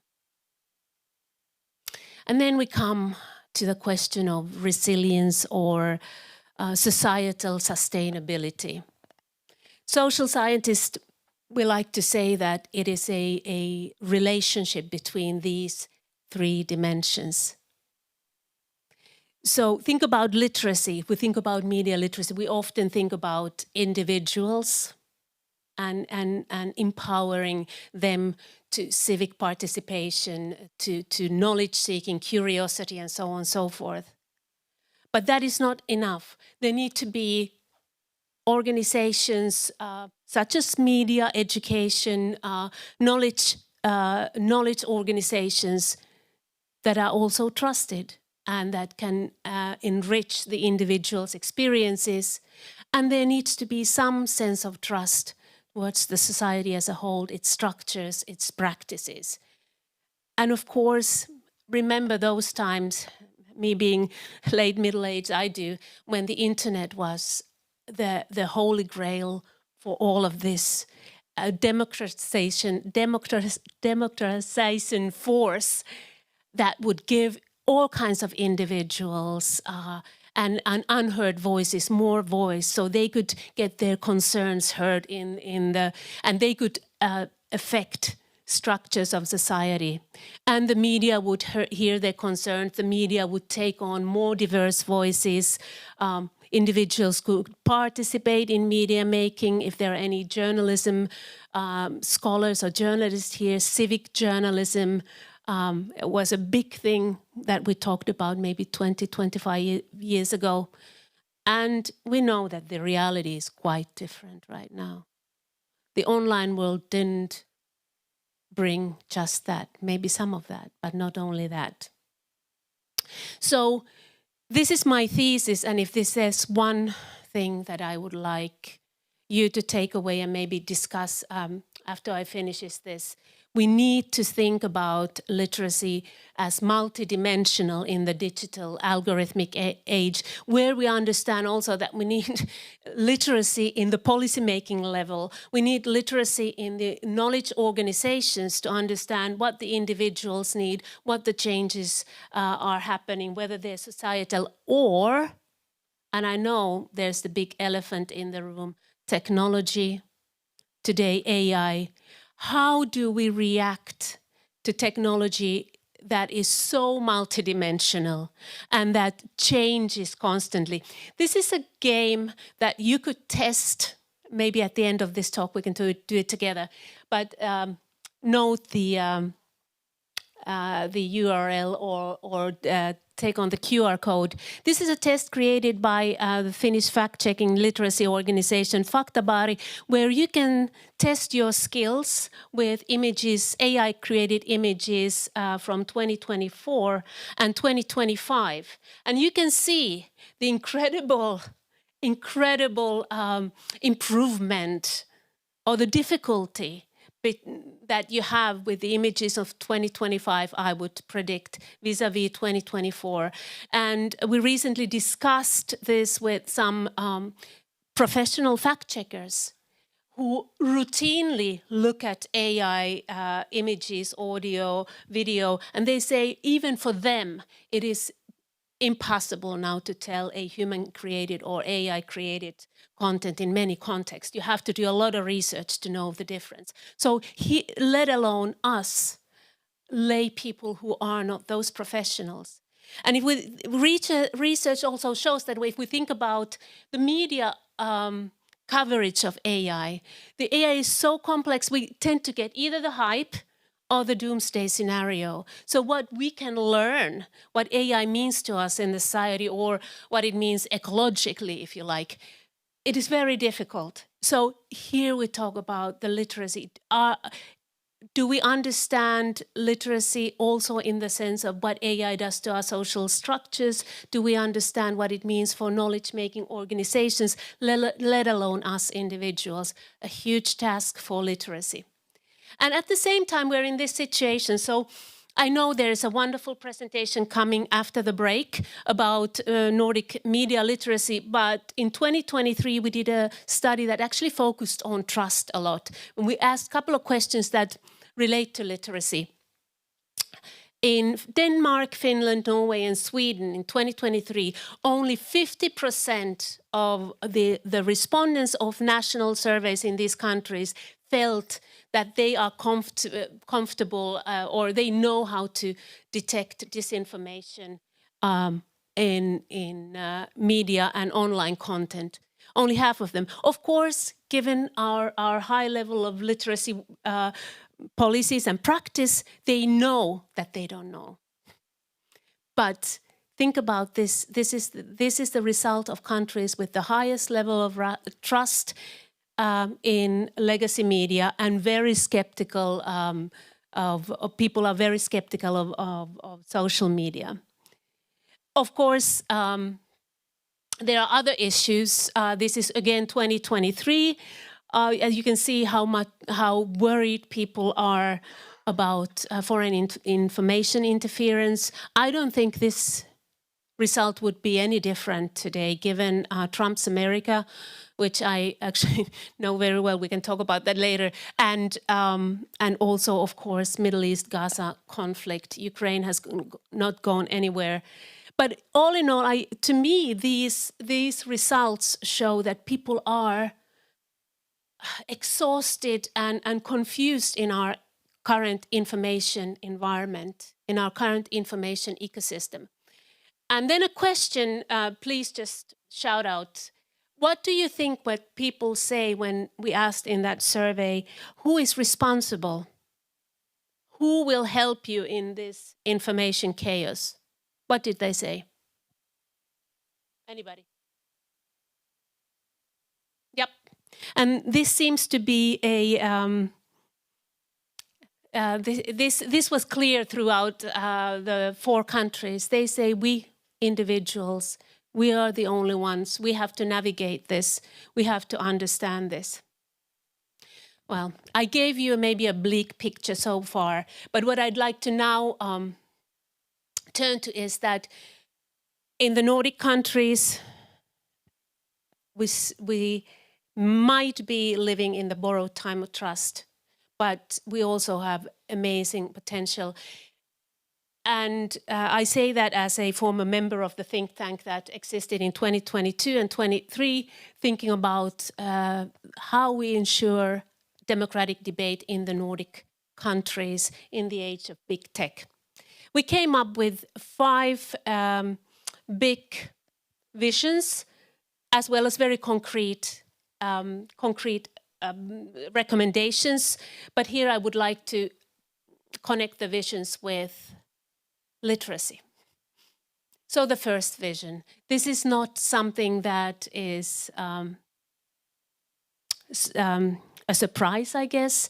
We have high level of trust. We've been digital first, or digitally very developed countries, all of us. And as mentioned by Minister Adlercreutz, we have this shared value system, or shared values, at least to a great extent. And so why not utilize that? They are also already wonderful networks, for instance, with media literacy. But if we think about literacy as sort of multidimensional, maybe there can be more kind of collaboration. But right sort of under that umbrella of understanding that we can be a united region for a certain kind of approach to trust, democracy and literacy, this was the one key vision that we have. The understanding that for citizens in the Nordic countries to thrive, they need to be digitally literate. And I know that there's been a lot of interesting work showing that despite all the good that we have, digital inclusion is not 100%. It's not, we have gaps in digital inclusion in our societies as well. And what we start to see is also certain epistemic communities or knowledge communities that don't share the same digital skills or even interests in the society. We are no longer as homogeneous as we used to be. And therefore, we need to provide access to diverse and credible digital platforms and communities. We need to understand better, even in the Nordic countries, that we have different language groups, age groups, demographic and sociographic groups. And we know actually very little how these groups that are forming in quite rapidly today, how they feel, what kind of, for instance, literacy skills they need. What are their realities? And also, we need digital platforms that can be provided with our national media systems. We still have amazing trust in our national media, especially public service. We have such an opportunity to use that as a counterbalance to the global tech, if we so want to. And as has been said here before, we need to emphasize open and informed public debates so that not only policymakers, but all of us, we understand different realities and diversity. It was mentioned several times here, and also the skills that we can engage in these open and informed public debates. We can see how quickly that kind of open and public debate can vanish. Just look at the news and you know what I am talking about. And then vigilant and well-informed oversight of big tech platforms was our the fifth of the visions that we had in that think tank. And you may say, well, what can we do with the platforms? We have the US-based platforms that resist all kinds of meddling with what they do even more strongly than ever before. Media literacy for those is often actually a politicized word, which means, oh, you've been brainwashed to think certain kind of way. Or we have China, which is not necessarily always transparent. But, and I don't know, many of you are aware of this. For instance, the Digital Services Act of the EU now requires the very large online platforms to engage in media literacy activities. I looked at what they've done before through their transparency reports, and this is only my personal opinion because it's very hard to verify what they've actually done. But it seems to me that a lot of the activities are more PR than anything. For instance, TikTok in the Nordic countries hired an Irish company to do some media literacy campaigns on its platform. We don't know who it reached. I don't know anybody who would have seen that campaign in Finland, at least. So what we can do, and we have actually now legal right to do so, is to demand more from these platforms. Think about if we had the data from these platforms to understand what people really need. To understand, for instance, who's or what kind of organizations or bodies or bad actors are spreading disinformation, or how could we reach people and different communities better? Again, Digital Services Act of the EU gives us the right, but it remains to be seen how we start to get the data from the platforms. And this all, again, could be something that the Nordic countries together could do. They could pressure the platforms to do better in terms of their media literacy activities and the access to data to those bodies, independent researchers and organizations that do media literacy work. Okay, here is my thesis again expressed in another way. Digital inclusion is important, but we need to understand literacy in a multidimensional way. And I think in the Nordic countries we have an amazing opportunity to show the way even as a united tech democratic region. And alone in our countries are small, together we're pretty powerful and we're already very well known. So to keep developing the multidimensional strategy would be wonderful. There are many efforts, I know that, and I just want to advertise one since I am a member. This is one network of Praxis Nordis, and we are a collection of fact checkers, media literacy folks, policy scholars, and even policy makers and researchers.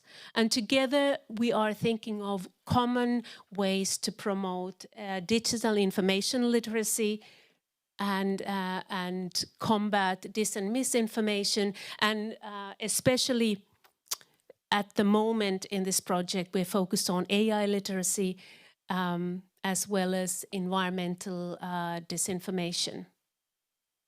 And you know what my dream is? My dream is that this Nordis network, which is now funded through the European Digital Media Observatory and in a way through the EU, that we could actually broaden this network and it could be actually a true Nordic network. It wouldn't take much. We have the pilot. Hint, hint to the possible funders. Finally, some research resources. Much that I shared with you is from these publications. Right there, the blue one is a media literacy that talks about different groups. It's based on Finland, but I think it applies to many Nordic countries. It's a policy brief that I did with a couple of colleagues. You can find it in Finnish, Swedish, and English. The Future of the Nordic Media Model and Digital Media Inequalities are two books, collected essays, chapters written for Nordicom, published by Nordicom, so supported by the Nordic Council of Ministers.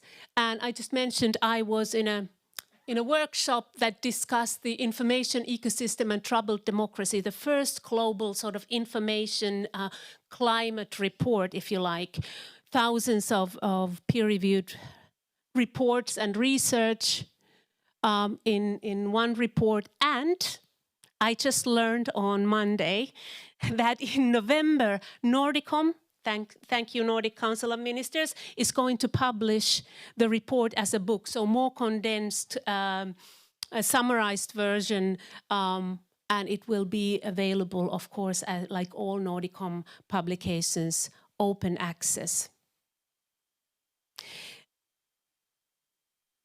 I hope my presentation gave you some food for thought beyond all the wonderful presentations before me. And if we have time, I would love to hear your comments, or if you would like to test your AI literacy with the game, we could see how you all do. Thank you, Minna. Let's start. Yes, please. If anyone have questions or comments, and then we could all play a game, but please raise your hand if you have any questions or comments, and we will bring you a microphone. There's one here. Here in the front. Thank you. That was really fascinating and a huge amount of food for thought. I'm from the UK, and I think if the Nordics are on borrowed time with trust, I think in the UK we have passed that point. And I wondered if you had any reflections on there's a disconnect that we're seeing in the UK between trust and usage. So one of the research pieces that we do at Ofcom, the media regulator in the UK where I work, is on young people and their attitudes to news and trust within that. And our latest research shows around a third of young people know that they can't trust social media. They know it's not reliable, that they know it's not a trusted source for news and information. Yet that isn't stopping them using it. It isn't leading to them going to, for example, the BBC or some of our other public service broadcasters to get their information there instead. For us as a media regulator and then designing policy, that's then quite tricky. You know, we can promote public service broadcasters and design interventions around that, but if people aren't going to them, that doesn't really make too much of a difference. So yes, I just wondered if you had any reflections on that disconnect that we're seeing, and I mean, it's an impossible question, but any answers, any solutions to it?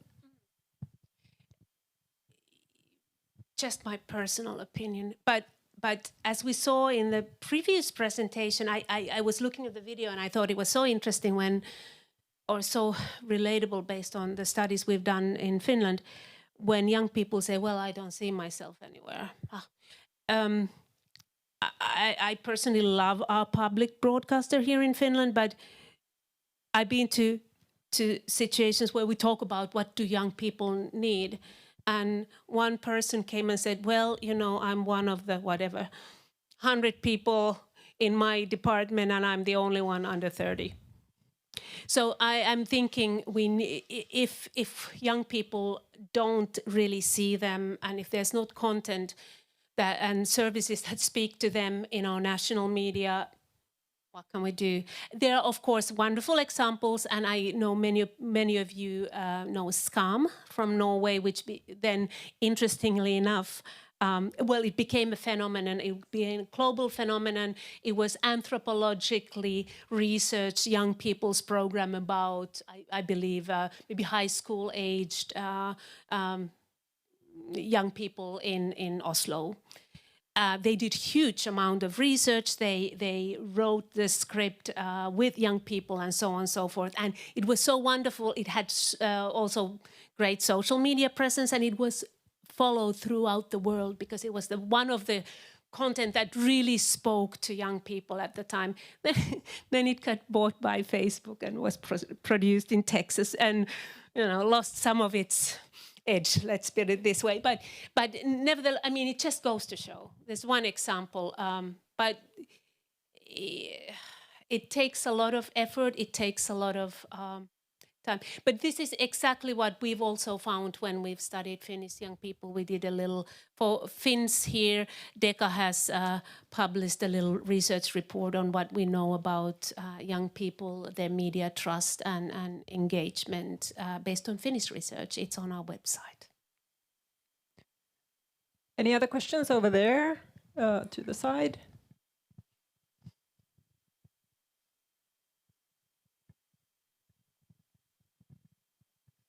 Thank you so much for the presentation. It was fantastic to hear. And I'm one of the representatives of the legacy media. So now that I walk back to our premises, I would love to hear what would be your key takeaways when it comes to the topic that what should I take with me when I go back to legacy media premises. Thank you so much.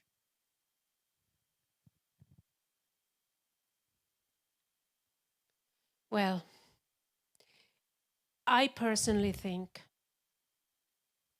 that a great deal of our resilience in Finland, as well as in Nordic countries, I guess I dare to say that, has to do with our the traditions of amazingly robust national media. Of course, in Finland, Finnish language being such a small language group, we're sort of very. It's been helpful in that sense for a while, no longer.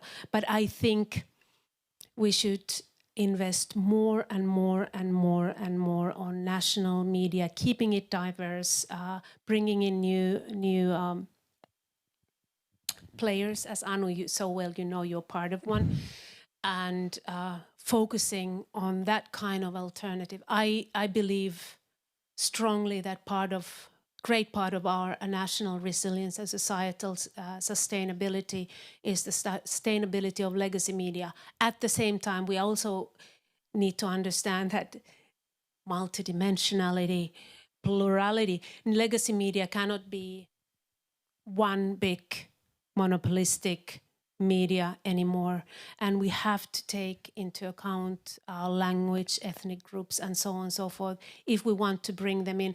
Just a recent study by Kultura Foundation that looks at Russian speakers in Finland, their everyday news realities are very different than Finnish speakers, completely different. How do we build trust if our epistemic or knowledge communities and sources are so very different? So, yeah, that's my answer. We probably would have time for another comment or question. If there are no, then I would like to ask one specific one. The EU and the algorithms, as you study them, if I understand correctly, the EU regulations now say that the algorithms should be available to researchers so that we could better know how the algorithms work. Do you find that to be the case? Do you think that researchers have access to them now? Well, the DSA Article 40 just was sort of clarified, so remains to be seen how the process goes. That's all I can say so far about it. I know that a lot of scholars, I don't actually do data analysis, but I know a lot of scholars have refused, for instance, the earlier demands of the platforms when they tried to get access. It was so complicated. There were so many demands, and also, yeah, it can be very bureaucratic, let's put it this way. And that's why I'm also thinking that access to data, we know data is the new oil, as they say, and access to data for us as promoters of democracy would be really, really key. So we know what really is happening. We can see what kind of trends there are. We can see what societal threats there are, if you like. And we could, as a Nordic unit, to push the EU to reinforce these kind of measures like Article 40 of the DSA to really make it work. So good question, but I can't answer you yet. Thank you. I think now we will head for a 15-minute break. We will meet back here at noon. Then we will hear the latest survey results, and after that we will have lunch. But Minna, would you like to show the game if some people want to play it during the break? Yeah, there it is. So QR code or the URL. And let me know, come and say, let me know how you did. Was it too easy? Excellent. Thank you, everyone. We'll meet back here at 2 o'clock. And thank you, Minna.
I'll jump in to listen.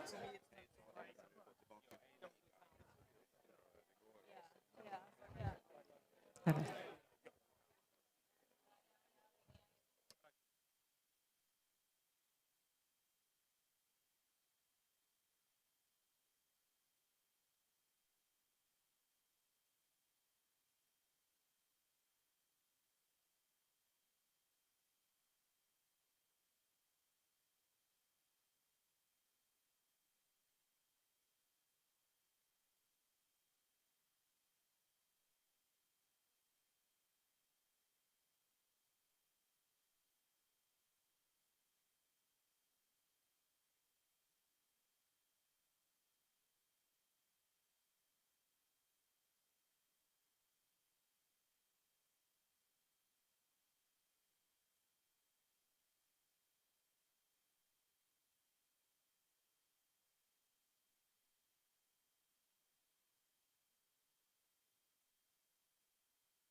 seats so we can shortly begin and continue.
Okay, I think we can continue. Most people are back. Welcome back from the break. We will now hear the results of a brand new Nordic media literacy survey. We have here all our panelists who will be coming to the stage after we first hear a short 10-minute presentation of the results. And then we'll have panelists from different countries discuss a little bit more specifically what they found for their countries and what they paid attention to in the survey. And then we will again open the floor to questions. So hopefully you will also have comments and questions after. But now I will welcome to the stage Katarina Bucht. She works as an analyst at the Swedish Agency for the Media, and she will introduce the survey results for us. Welcome, Katarina.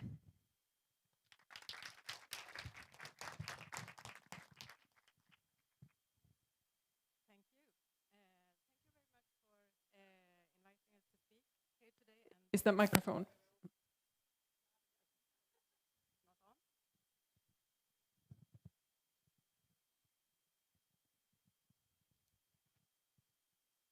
Better now?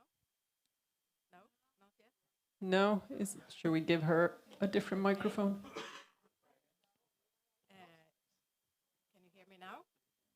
No? Nope.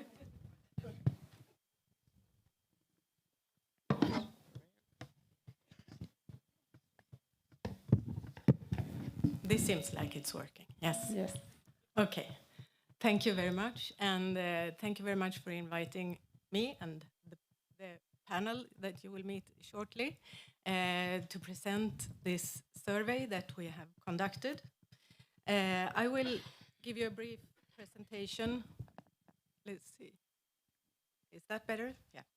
I will give you a brief background about this project, the Nordic Media Literacy Survey, a little bit about the implementation, and a few comments on the results, and finally how this can be useful to us. And this will also be discussed further in the panel. In all countries, work is underway to strengthen media literacy among the population. Media are central to obtain information about the outside world, as you know, about issues in our societies, and this includes media of various kinds. So having the ability to find, evaluate, and analyze content and know how to express oneself, to be media savvy, is a key competence. But this is to be seen as a complement to other literacies, to knowledge in various school subjects, and to general knowledge. So it's not a simple solution in itself. A great responsibility lies with the individual, as had been mentioned before here today, when it comes to assess different senders, their credibility, to assess different sources. So knowledge is needed. For example, what's the difference between editorial media or user-generated content? With what functions does media fulfill in our society? The media authorities in the Nordic countries are working to strengthen the media literacy. but we know very little about the level of knowledge in the population. Which areas need to be strengthened, in which target groups, and where do we do most good and with what? The Swedish, let me see, yes. The Swedish Media Council in Sweden, which is now the Swedish Agency for the Media, initiated these discussions in 2019 together with Norway, Iceland, and Denmark. A pre-study, a meta-study, was carried out in Trondheim by a research team on whether it's possible to measure media literacy. In this meta-study, they found that many studies had been conducted with students in an educational setting. Still, the conclusion was that this could be possible to assess. So a project application was submitted and funding was granted by the Nordic Council of Ministers, and the project management was with the Swedish Media Authority. The steering group is set up with representatives from all 5 Nordic media authorities. The project aims were 3. First, to develop a method or a questionnaire to survey media literacy, a basic survey, so to speak, in all 5 Nordic countries. Then to test this method in a pilot study, evaluate this, and to carry out a baseline survey.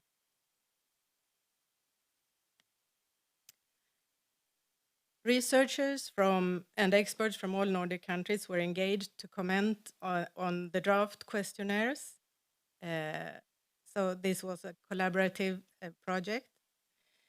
After the comments were received, further elaboration was made within the project steering group by the expert you will soon see here on stage. The questionnaire is partly based on the Norwegian survey Critical Media Literacy by Norwegian Media Authority, but also inspired by Ofcom's previous studies.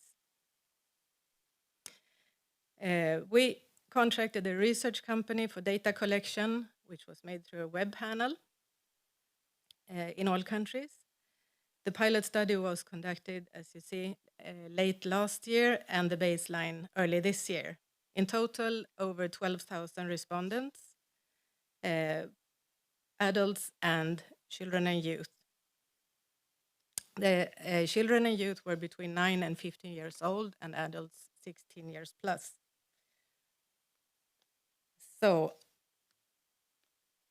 as you all know, familiar with media literacy encompasses many different aspects, and this survey aimed to cover a wide range of themes of these aspects. We also wanted to do a survey with a variety of different types of questions, not only knowledge questions, because that might give the impression of a school test, but there were also ready-made alternatives, questions regarding attitudes to certain things, with statements to consider, and also simple tests in form of pictures, screenshots to answer questions about. So, and we also had questions about media use, about use of news media and the use of social media platforms, mainly as background questions. And it's the area is, many questions are quite abstract, and it's quite challenging for who I call the man on the street to answer about this kind of, it's not things that you go around and think about on an everyday basis, not, at least not outside of this room, I think. Well, gladly, the questionnaire was very well received. We received many positive comments, and I will now challenge you with some Nordic languages. Hopefully you will find something that you understand, apart from the English-speaking audience. But this was really nice for us to see that it was so well received, and it also seemed like from the comments that the questionnaire, the survey itself, is kind of a media literacy intervention, since many people thought it was educative. There were also some less positive comments, but that was mainly regarding the technical aspects of the survey. So now I will just tell you a little bit about the results. I have to say that the report is still under production. It will hopefully be published by the end of October. And it will also be like a brief overview of all the data that we have. So there's much more to delve into. As has been mentioned earlier today also, the Nordic countries are quite similar to each other. But there are certain differences in regard to media use, for example. And, so the first are mainly from the adult survey. We found that general knowledge about media, how media works, how media is regulated, what is an editor-in-chief, for example. That kind of knowledge is something that could be enhanced, actually, and it's quite important to be able to assess content in different media.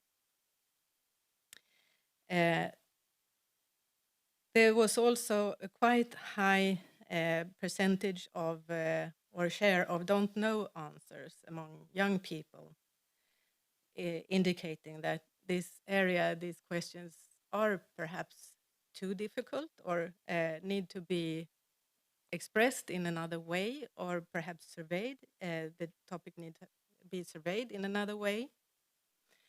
However, most of the respondents had a pretty good idea of how different media are financed.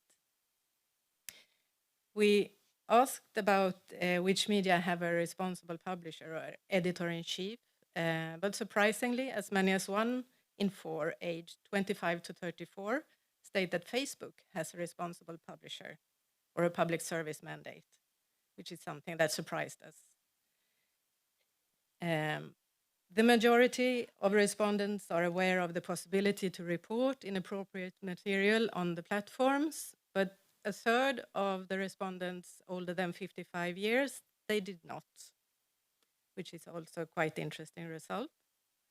Younger people are, in general, a bit better to use different techniques to check information in media, especially online media, compared to older people.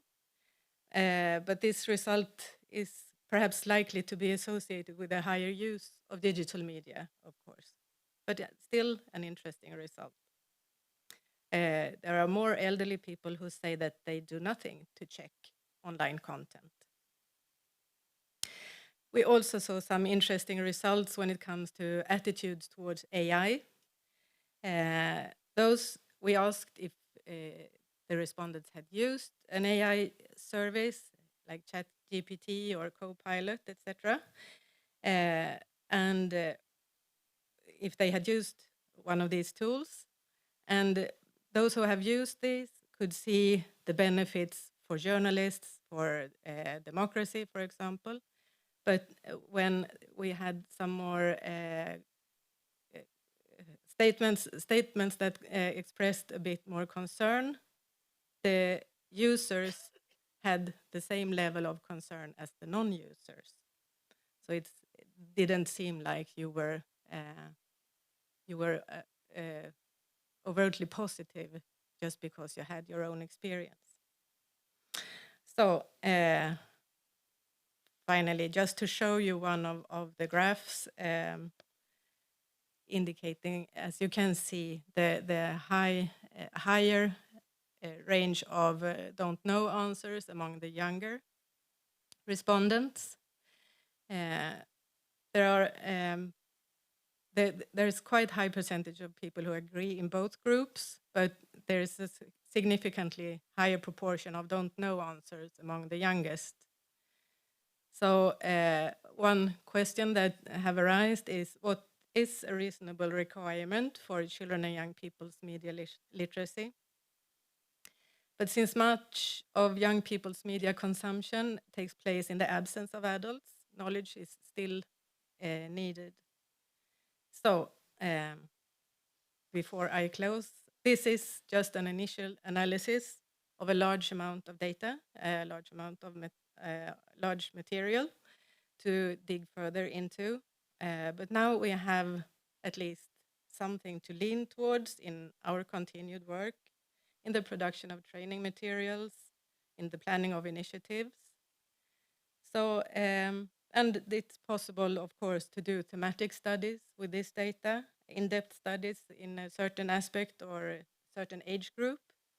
And if the survey is repeated, we can also follow the development in this area further on, which is hoped for. So with that, I would like to conclude my presentation and let you speak to the panel.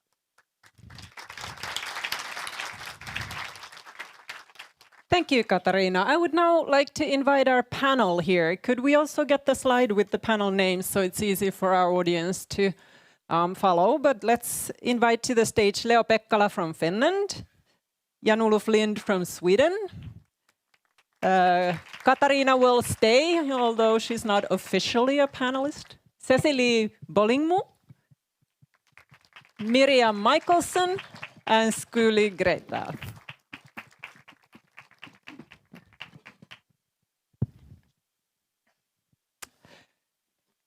Let's start with each of you telling us what do you think is the most important result for your country. Why don't we start from that end? Leo. Thank you. Well, first of all, I have to say that this has been a long process, and I would like to first thank Katarina and Mediamyndigheten for the great work you have done. I think we could give a hand to Katarina, all of us. She really has done a lot of work, and there's still a little bit more to do. But anyway, and I think one of the really important things in this is that besides the results is actually the process that we 5 Nordic countries have been working on this for a long time. We have been consulting our academic experts from different countries, and we have found a kind of compromise with the different aspirations we had in the beginning of the process to come up with the set of survey questions that and the results that will form a kind of base for us for the future studies. And we definitely hope that we will be able to continue this maybe on biannual basis in the future, but that is yet to be seen.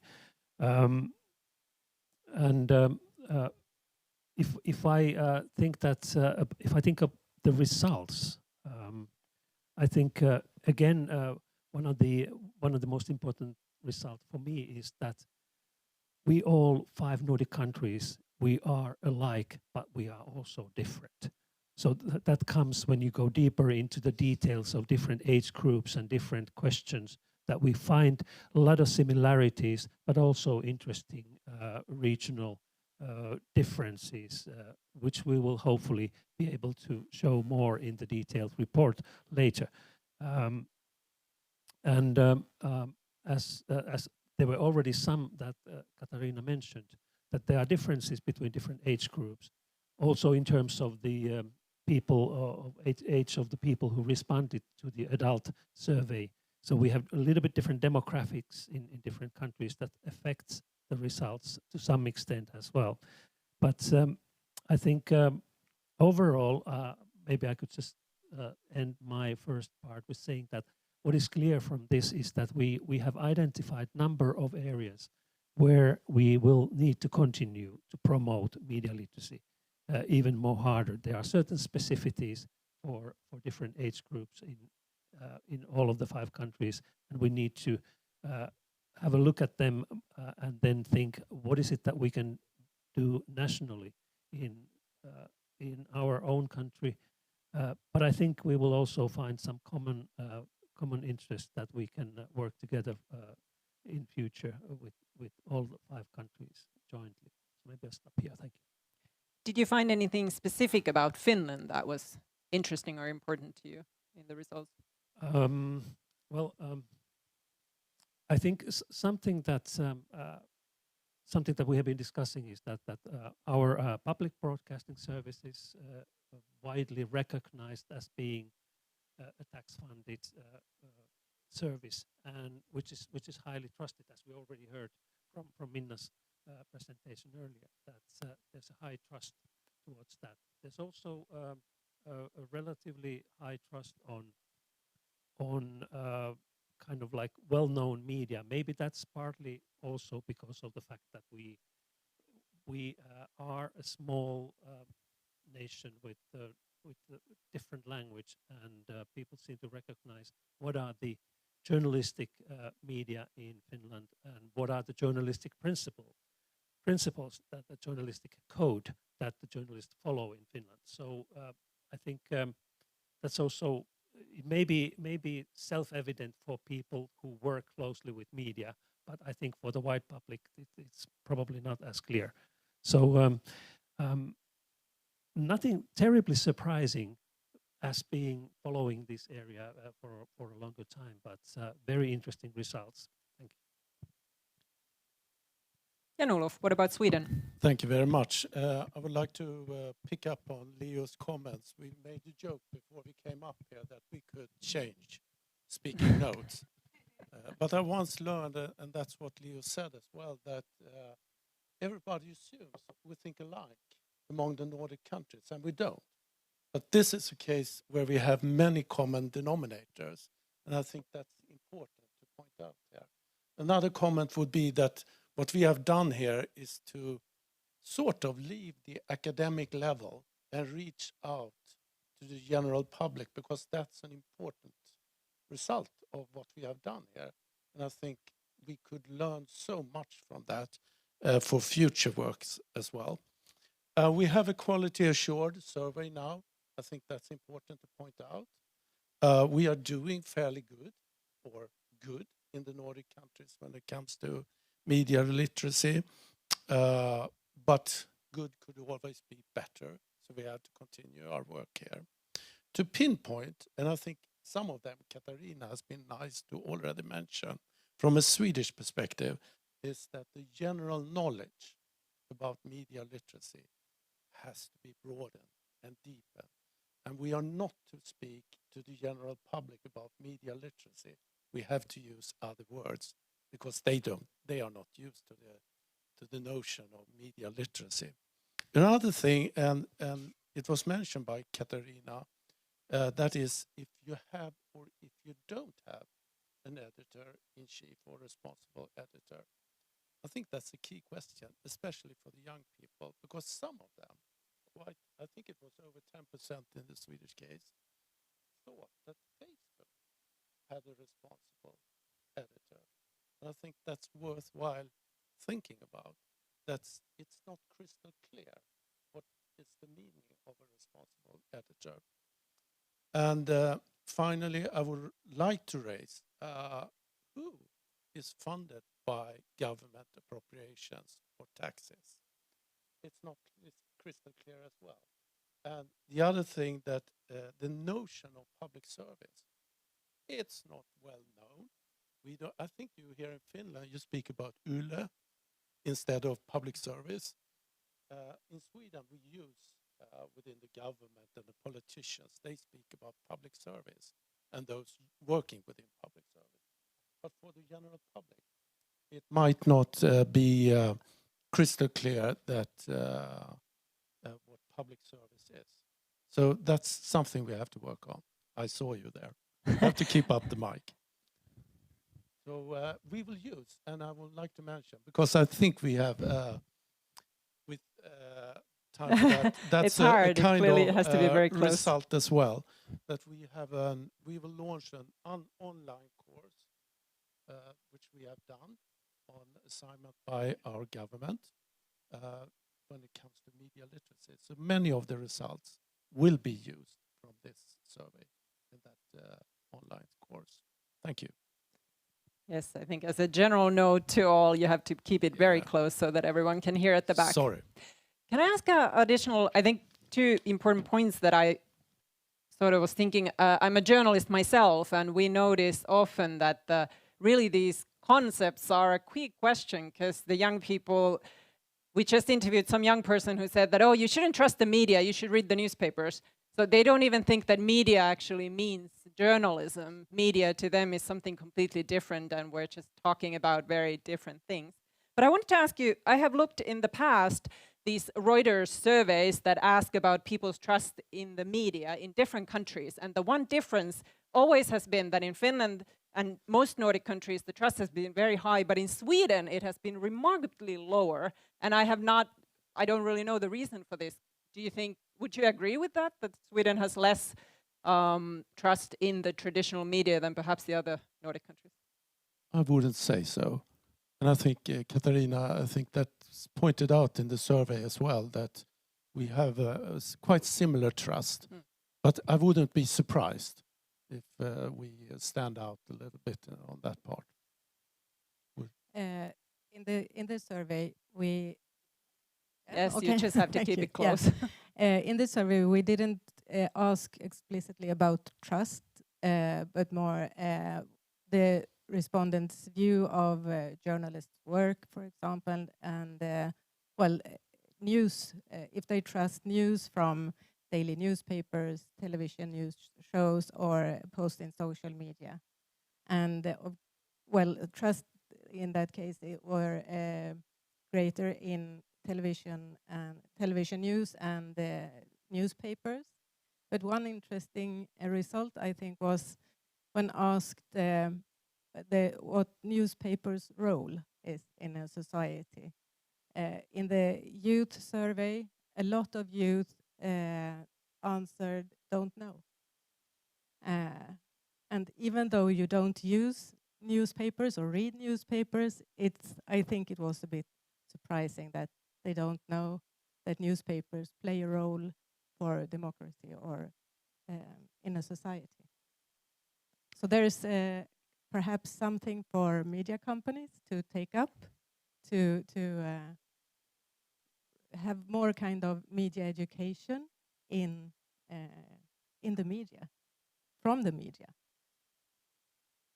Yes, I'm sure if children these days, they might not even see their parents reading a newspaper or so on, so it's alien concept to them.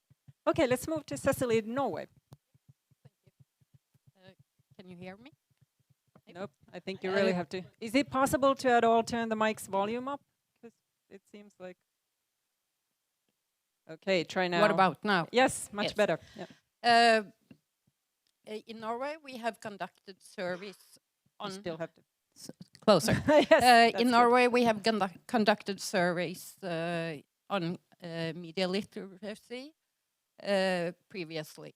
And one of the good things in this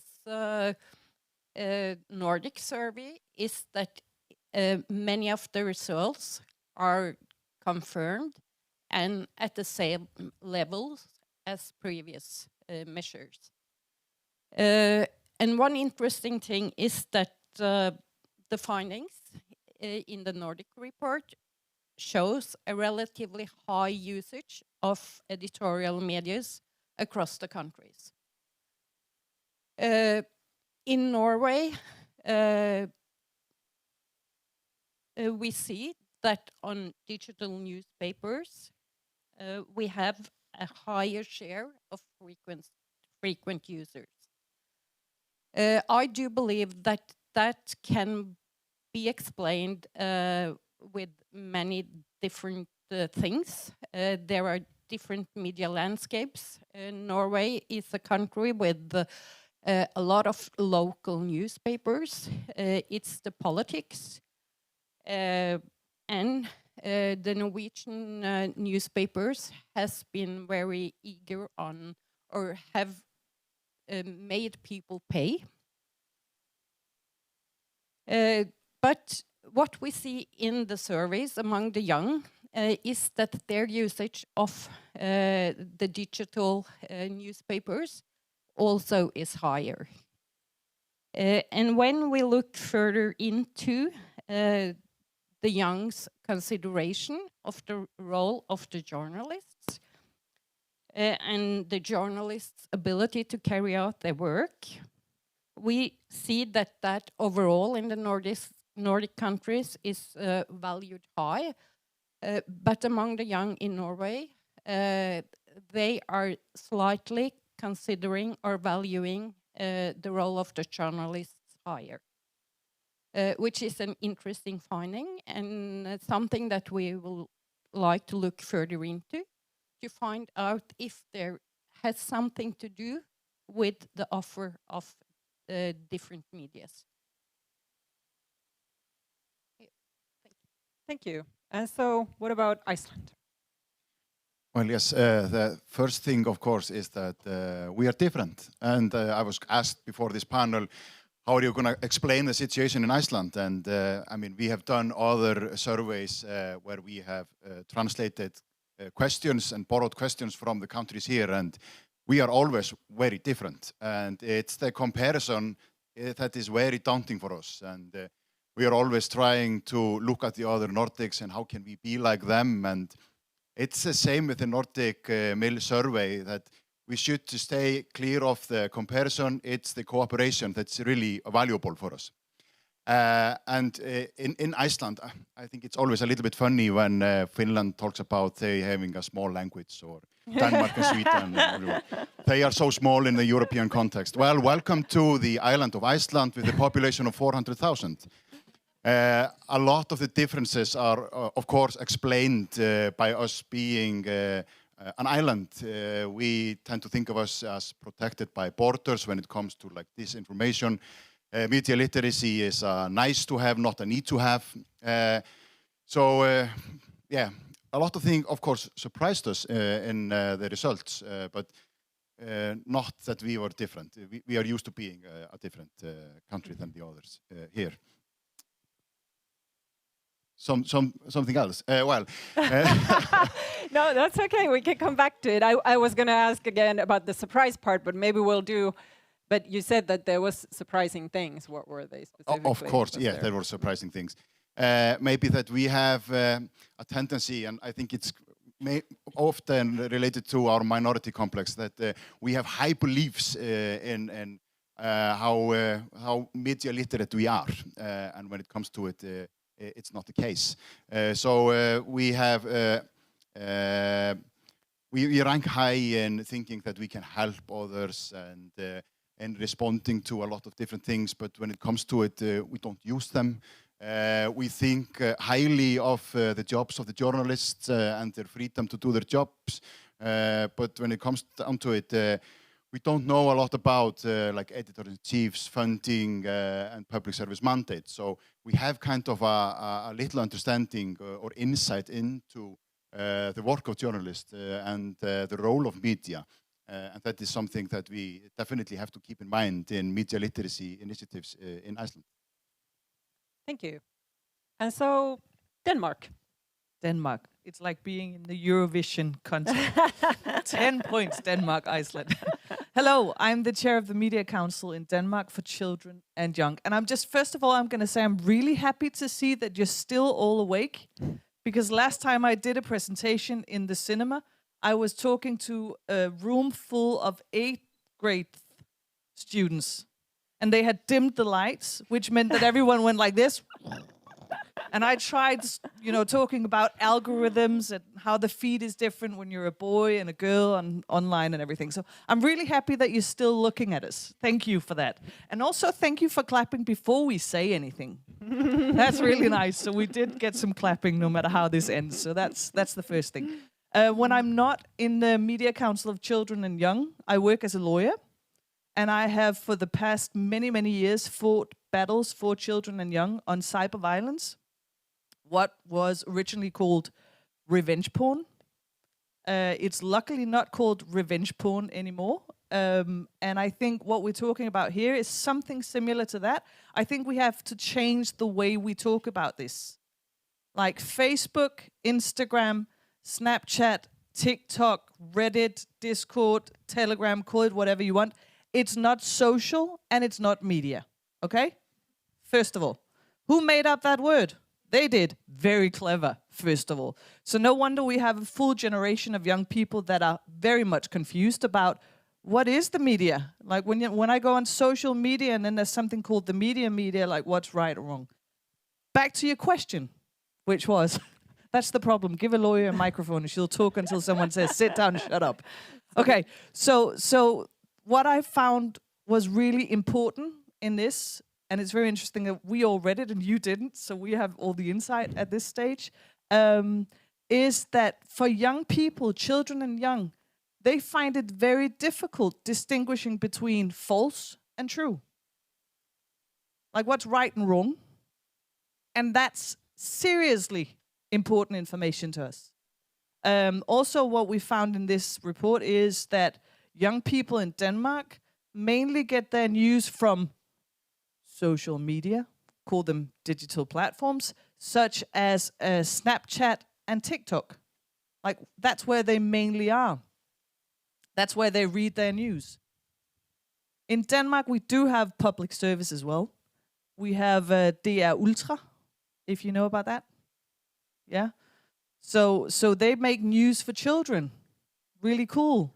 They report to children, talk to and about children. I've been interviewed by them quite several times. My children hate it because I go out and say TikTok's not for children.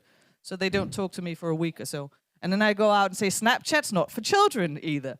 So they communicate in a special way where children can actually understand what they're saying. They are not represented on TikTok or Snapchat, which they shouldn't be, because what's the age on those platforms? Anyone knows? You all say 13. That's because the social media decided it was 13. You know, we have GDPR rules. In real life, according to legislation, it's actually 15 years old on those platforms. But yeah, children down to the age of 8 and 9 are on those platforms. They don't see the real DR Ultra because they don't have profiles there. But there are, funny enough, profiles called DR Ultra on TikTok and Snapchat. They're fake profiles. So the children are there, they see this content, and they think it's news. They think this is what they see on TV, but it's fake. So that's an important information, that we have these platforms. This is where the children are right now, and this is where they meet fake news, fake information. There was a question over here before, like, what do we do? I'm just going to say, many of us fought for a long time for age verification on those big platforms, right? Age verification is coming. One way or another, we're going to prevent little children being on those platforms. We can't place the full answer and responsibility on the parents' shoulders. So this is legislation. So we do have time to develop something else, because soon, hopefully, the kids won't be on TikTok or Snapchat. So what are we going to give them instead? How are we going to make sure that they find real news, not based on fake profiles? That was a long talk about the question, what was important in the report. There was a lot of things important. I'll stop talking now. Yes, we in Finland too, the Helsingin Sanomat, our main newspaper, has children's news and they watch them in school. So for example, my 8-year-old daughter is very excited always. On Fridays they watch the news. But that is a question. I think in Finland also some of the parents have been upset because those children's news they have a channel on WhatsApp. WhatsApp also is not meant to be for children under Facebook, the age of 13. So it's a real dilemma for the news organizations also how to reach the kids if they think that they shouldn't be on these platforms where the kids are. To continue with the survey, we already heard from Iceland what was a little bit surprising. Let's do a little round again for each of your country. Was there something, or generally for the results, that was surprising to you? Let's start perhaps with you. I get this to way continue again. and talk. Yes, let's do the other way. What was Miriam. surprising? It's been mentioned already, but if I could choose an emoji, I would choose the emoji where the brain goes. Do you know that one? Okay, so imagine that emoji going. People don't know that Facebook doesn't have an editor-in-chief. Like, can we talk about like that fact? They think Facebook is a media that regulates, that moderates, that looks into all the different things. And at the same time, we know that Facebook have fired almost all of their moderators at this stage. This is important for us. This is important when we talk to the population, to the young children, that we explain this to them. And I'm surprised that we still think that Facebook is a media, because Facebook and the other platforms have spent many years saying, no, no, no, no, no, no, we're not a media. We're just a platform. We're not responsible for anything that's put online. No, no, no, we can't remove that. We only remove pictures of women breastfeeding, but everything else that's illegal, we're not removing, okay? So they have managed, their lobbyists have managed to be just a platform, and at the same time sending the signal to all the users that we're a real media. That's important. And I'm just going to say, for me, it's important that we start looking at ourselves as lobbyists for the civil society and for the children, because on the other side of that, we have big tech companies who are doing the best they can not to show the reality. So what we're doing with this report is talking about what is the reality. Give us the information so we can pass that information on to the public. Now we know they think Facebook is a media in all Nordic countries. So we have to repeat again and again, no, they don't moderate. They don't remove illegal content, fake news. TikTok does not remove der ultra fake profiles. It's important information. I'm gonna. Thank you. Now you clap after I said something. Even better. I'm gonna jump over Skuli now because you sort of already said what was surprising. We can come back to you later, but let's go to Cecilia for now. What was surprising to you? There are many things that are surprising, but I just want to comment that, and it has been spoken about earlier here today, I think we need to understand better the young ones' usage of social media. Because we compare it, or when we talk about it, we consider it as a platform to get informed and get news, but it is a lot more than that. And for everyone that has followed the news lately, we can look to the demonstrations in Nepal, where Gen Z has managed to put the prime minister off because of a wish to ban social media. So we need to understand more about all the aspects and the meaning of social media for young people. That said, we also see that in the report, a majority of respondents absolutely know and trust and agree that newspapers and televisions is relevant and important information for current events, that the news are credible from television and from newspapers, but among 10 to 15% of the population disagree with that. Around 3 out of 10 finds it difficult to stay updated with the news. And 1 of 3 finds it difficult to determine which media to trust and to evaluate if online search results are trustworthy.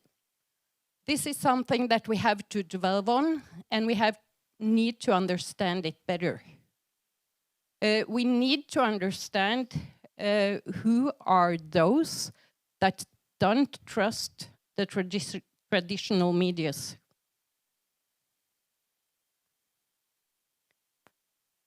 That's Thank you. That's something we all need, I think, to look further into.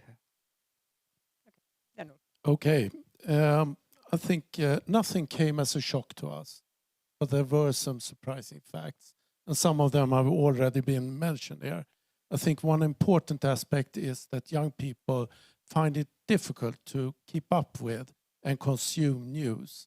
And I think that's something we have to dig into further. Social media, there are positive aspects of that as well, and it's appreciated by its diversity. But many of the young people refrain from giving comments because that could have serious consequences. And we all know what I mean by that. Age is the main distinguishing factor when it comes to media use. And I think for us to learn and appreciate what kind of knowledge do we have to spread from that perspective, because there are different needs among the different groups. AI, I don't need to comment that further, but there's an area of concern. But I think the one important thing is that even though the questions were regarded as somewhat abstract, I think it made many of the respondents to reflect on the different questions.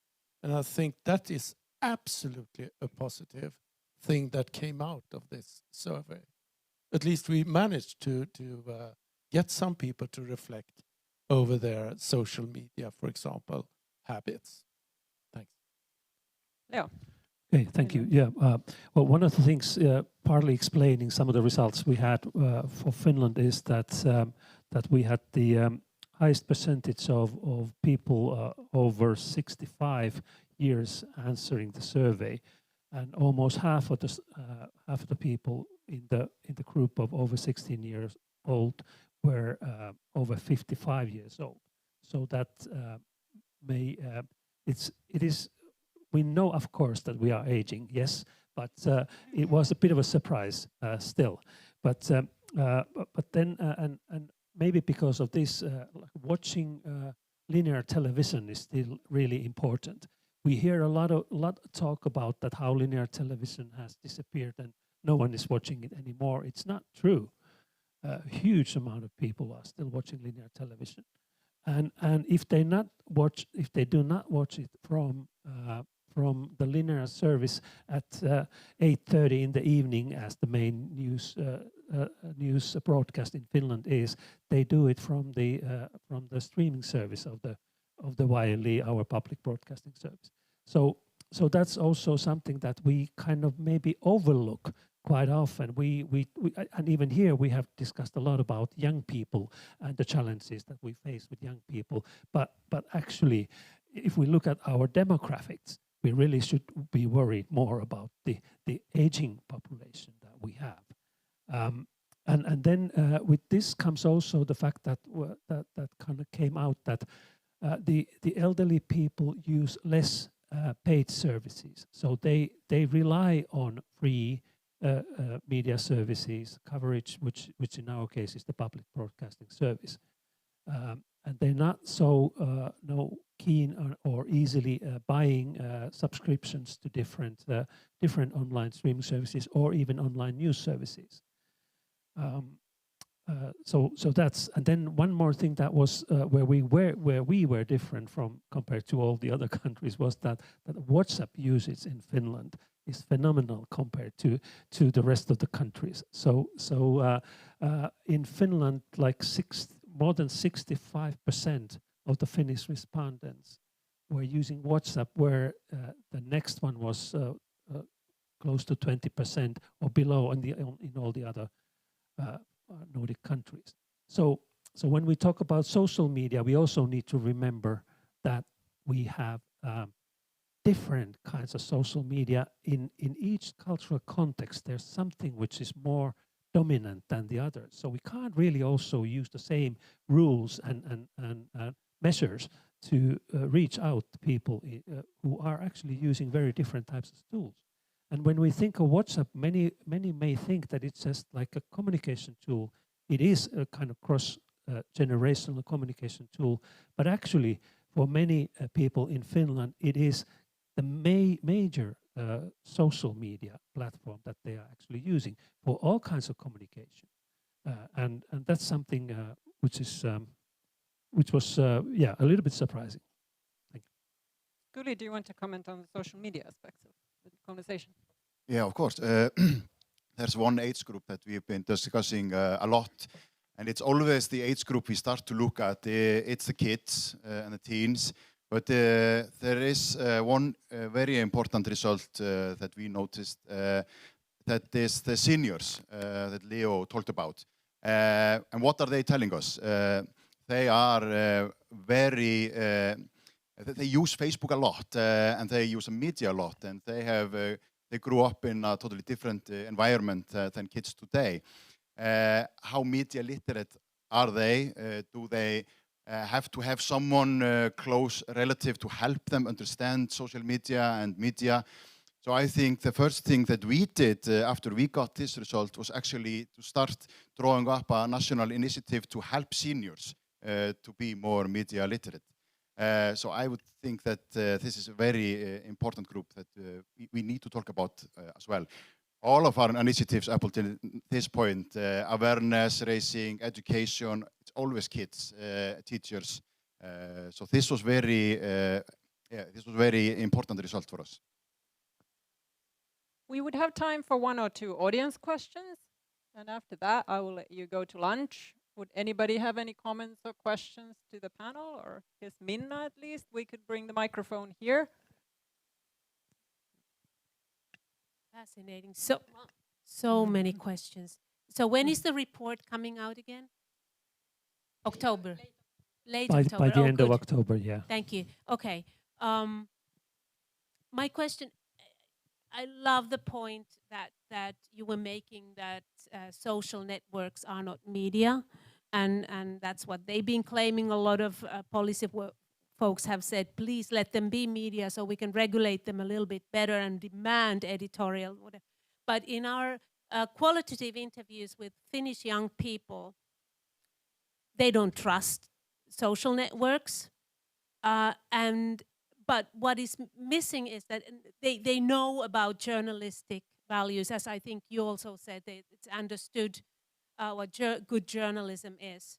They're super critical in terms of legacy media, and thanks to media literacy, what the commercial imperatives behind media are. So tabloids are trying with clickbait, so on and so forth. But what they don't know about social networks is the business model and what thrives, how algorithms work. So I'm not necessarily personally not so worried about the fact that they don't make distinctions or they don't know what media is. They say, at least the Finnish young people, it's such a confusing concept, but they know what journalism is, but that they don't understand that this fun social network kind of world where they live in is actually capitalizing on them, making money on them. That's sort of not the definition, but the business model that is not, and they so well know that tabloids are making money on them. So I think that's a point of education. And I love your point about elderly people. We know from global studies that during COVID and elderly people spread a lot of disinformation because they were worried and they wanted to. And a lot of disinformation is spread because people want to help. They think they found out something really important and they want to spread it to their communities. Anyway, thank you. Thank you, Minna. If Miriam wants to comment. Can I start Go ahead. by commenting? Yes. I completely agree with you that media literacy is also about passing on knowledge on algorithms. We've fought for so long for transparency, for regulation, so we actually do get knowledge on how the algorithms work. it's very clear that they now start to question, why am I presented to this search result, but they don't understand the meaning of it. Like the old saying is, if you don't pay for the product, you are the product. Okay, you have to say that everyone at the same time. If you don't pay for the product, you are the product. I remember my 10-year-old came home from school and she was like, you have to go talk to them in school. Because I told them when they download free games online and play the free games, they pay with something else. They pay with their data, which means she's been listening to my long presentations as well. And I told them they're paying with their data, and they said, no, you're lying. No, it's free. It's free. Instagram's free. Meta is free. WhatsApp's free. We have to understand how the algorithms work, and we have to understand that there's a difference between you and me. Being on Instagram, we see a different feed. Being on TikTok, being on Facebook, you know, based on sex, on age, you're passed in the different directions. In Denmark, all little girls age 9 are very occupied with their face routine. I don't know if that's the same in other countries. Like, so what's your everyday face routine? A 9-year-old will ask. And then you have a 10-year-old boy who's suddenly really focused on working out. Like, this is, you know, I need to have big guns. And all the adults are like, when I'm on TikTok or Instagram, that's not what I see. No. We have to understand the algorithms, and that's part of media literacy. So I definitely agree with you. We have to maybe change the word, I think you said as well. Media literacy doesn't work. Let's make a competition. Who can find a better word for that? Jan-Olof, go ahead. Could I pick up another aspect, and that was with respect to Minister Adlercreutz, who said, this is not a soft power.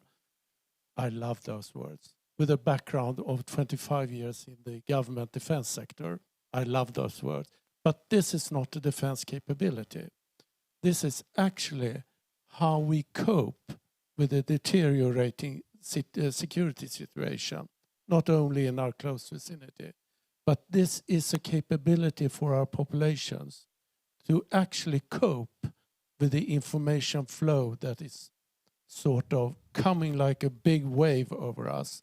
So I think what we do here is to sort of strengthen our population in that regard as well. No. Okay, I'm continuing from quickly, just because we're going to wrap up in 3 minutes. Sure. Okay.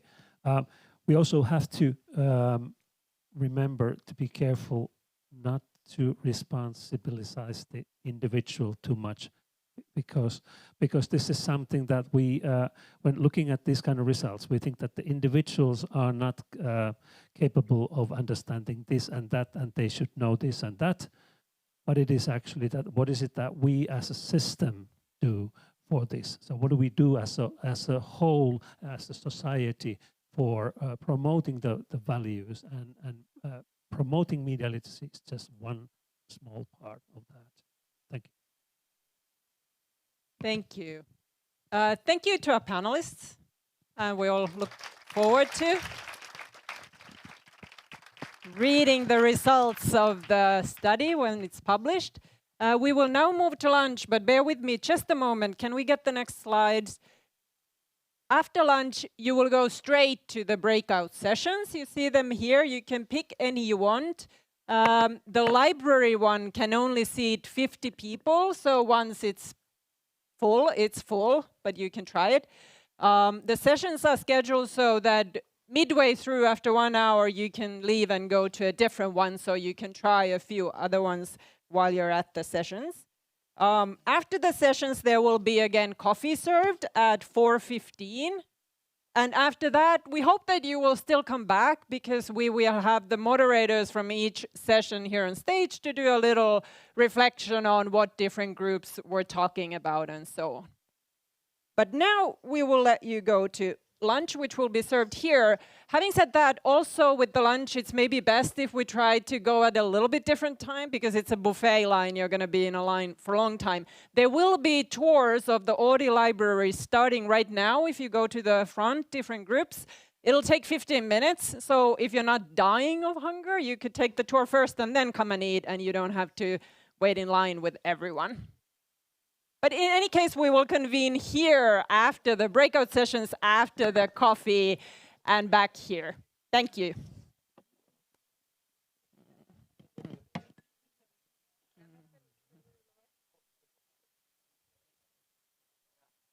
Mm-hmm.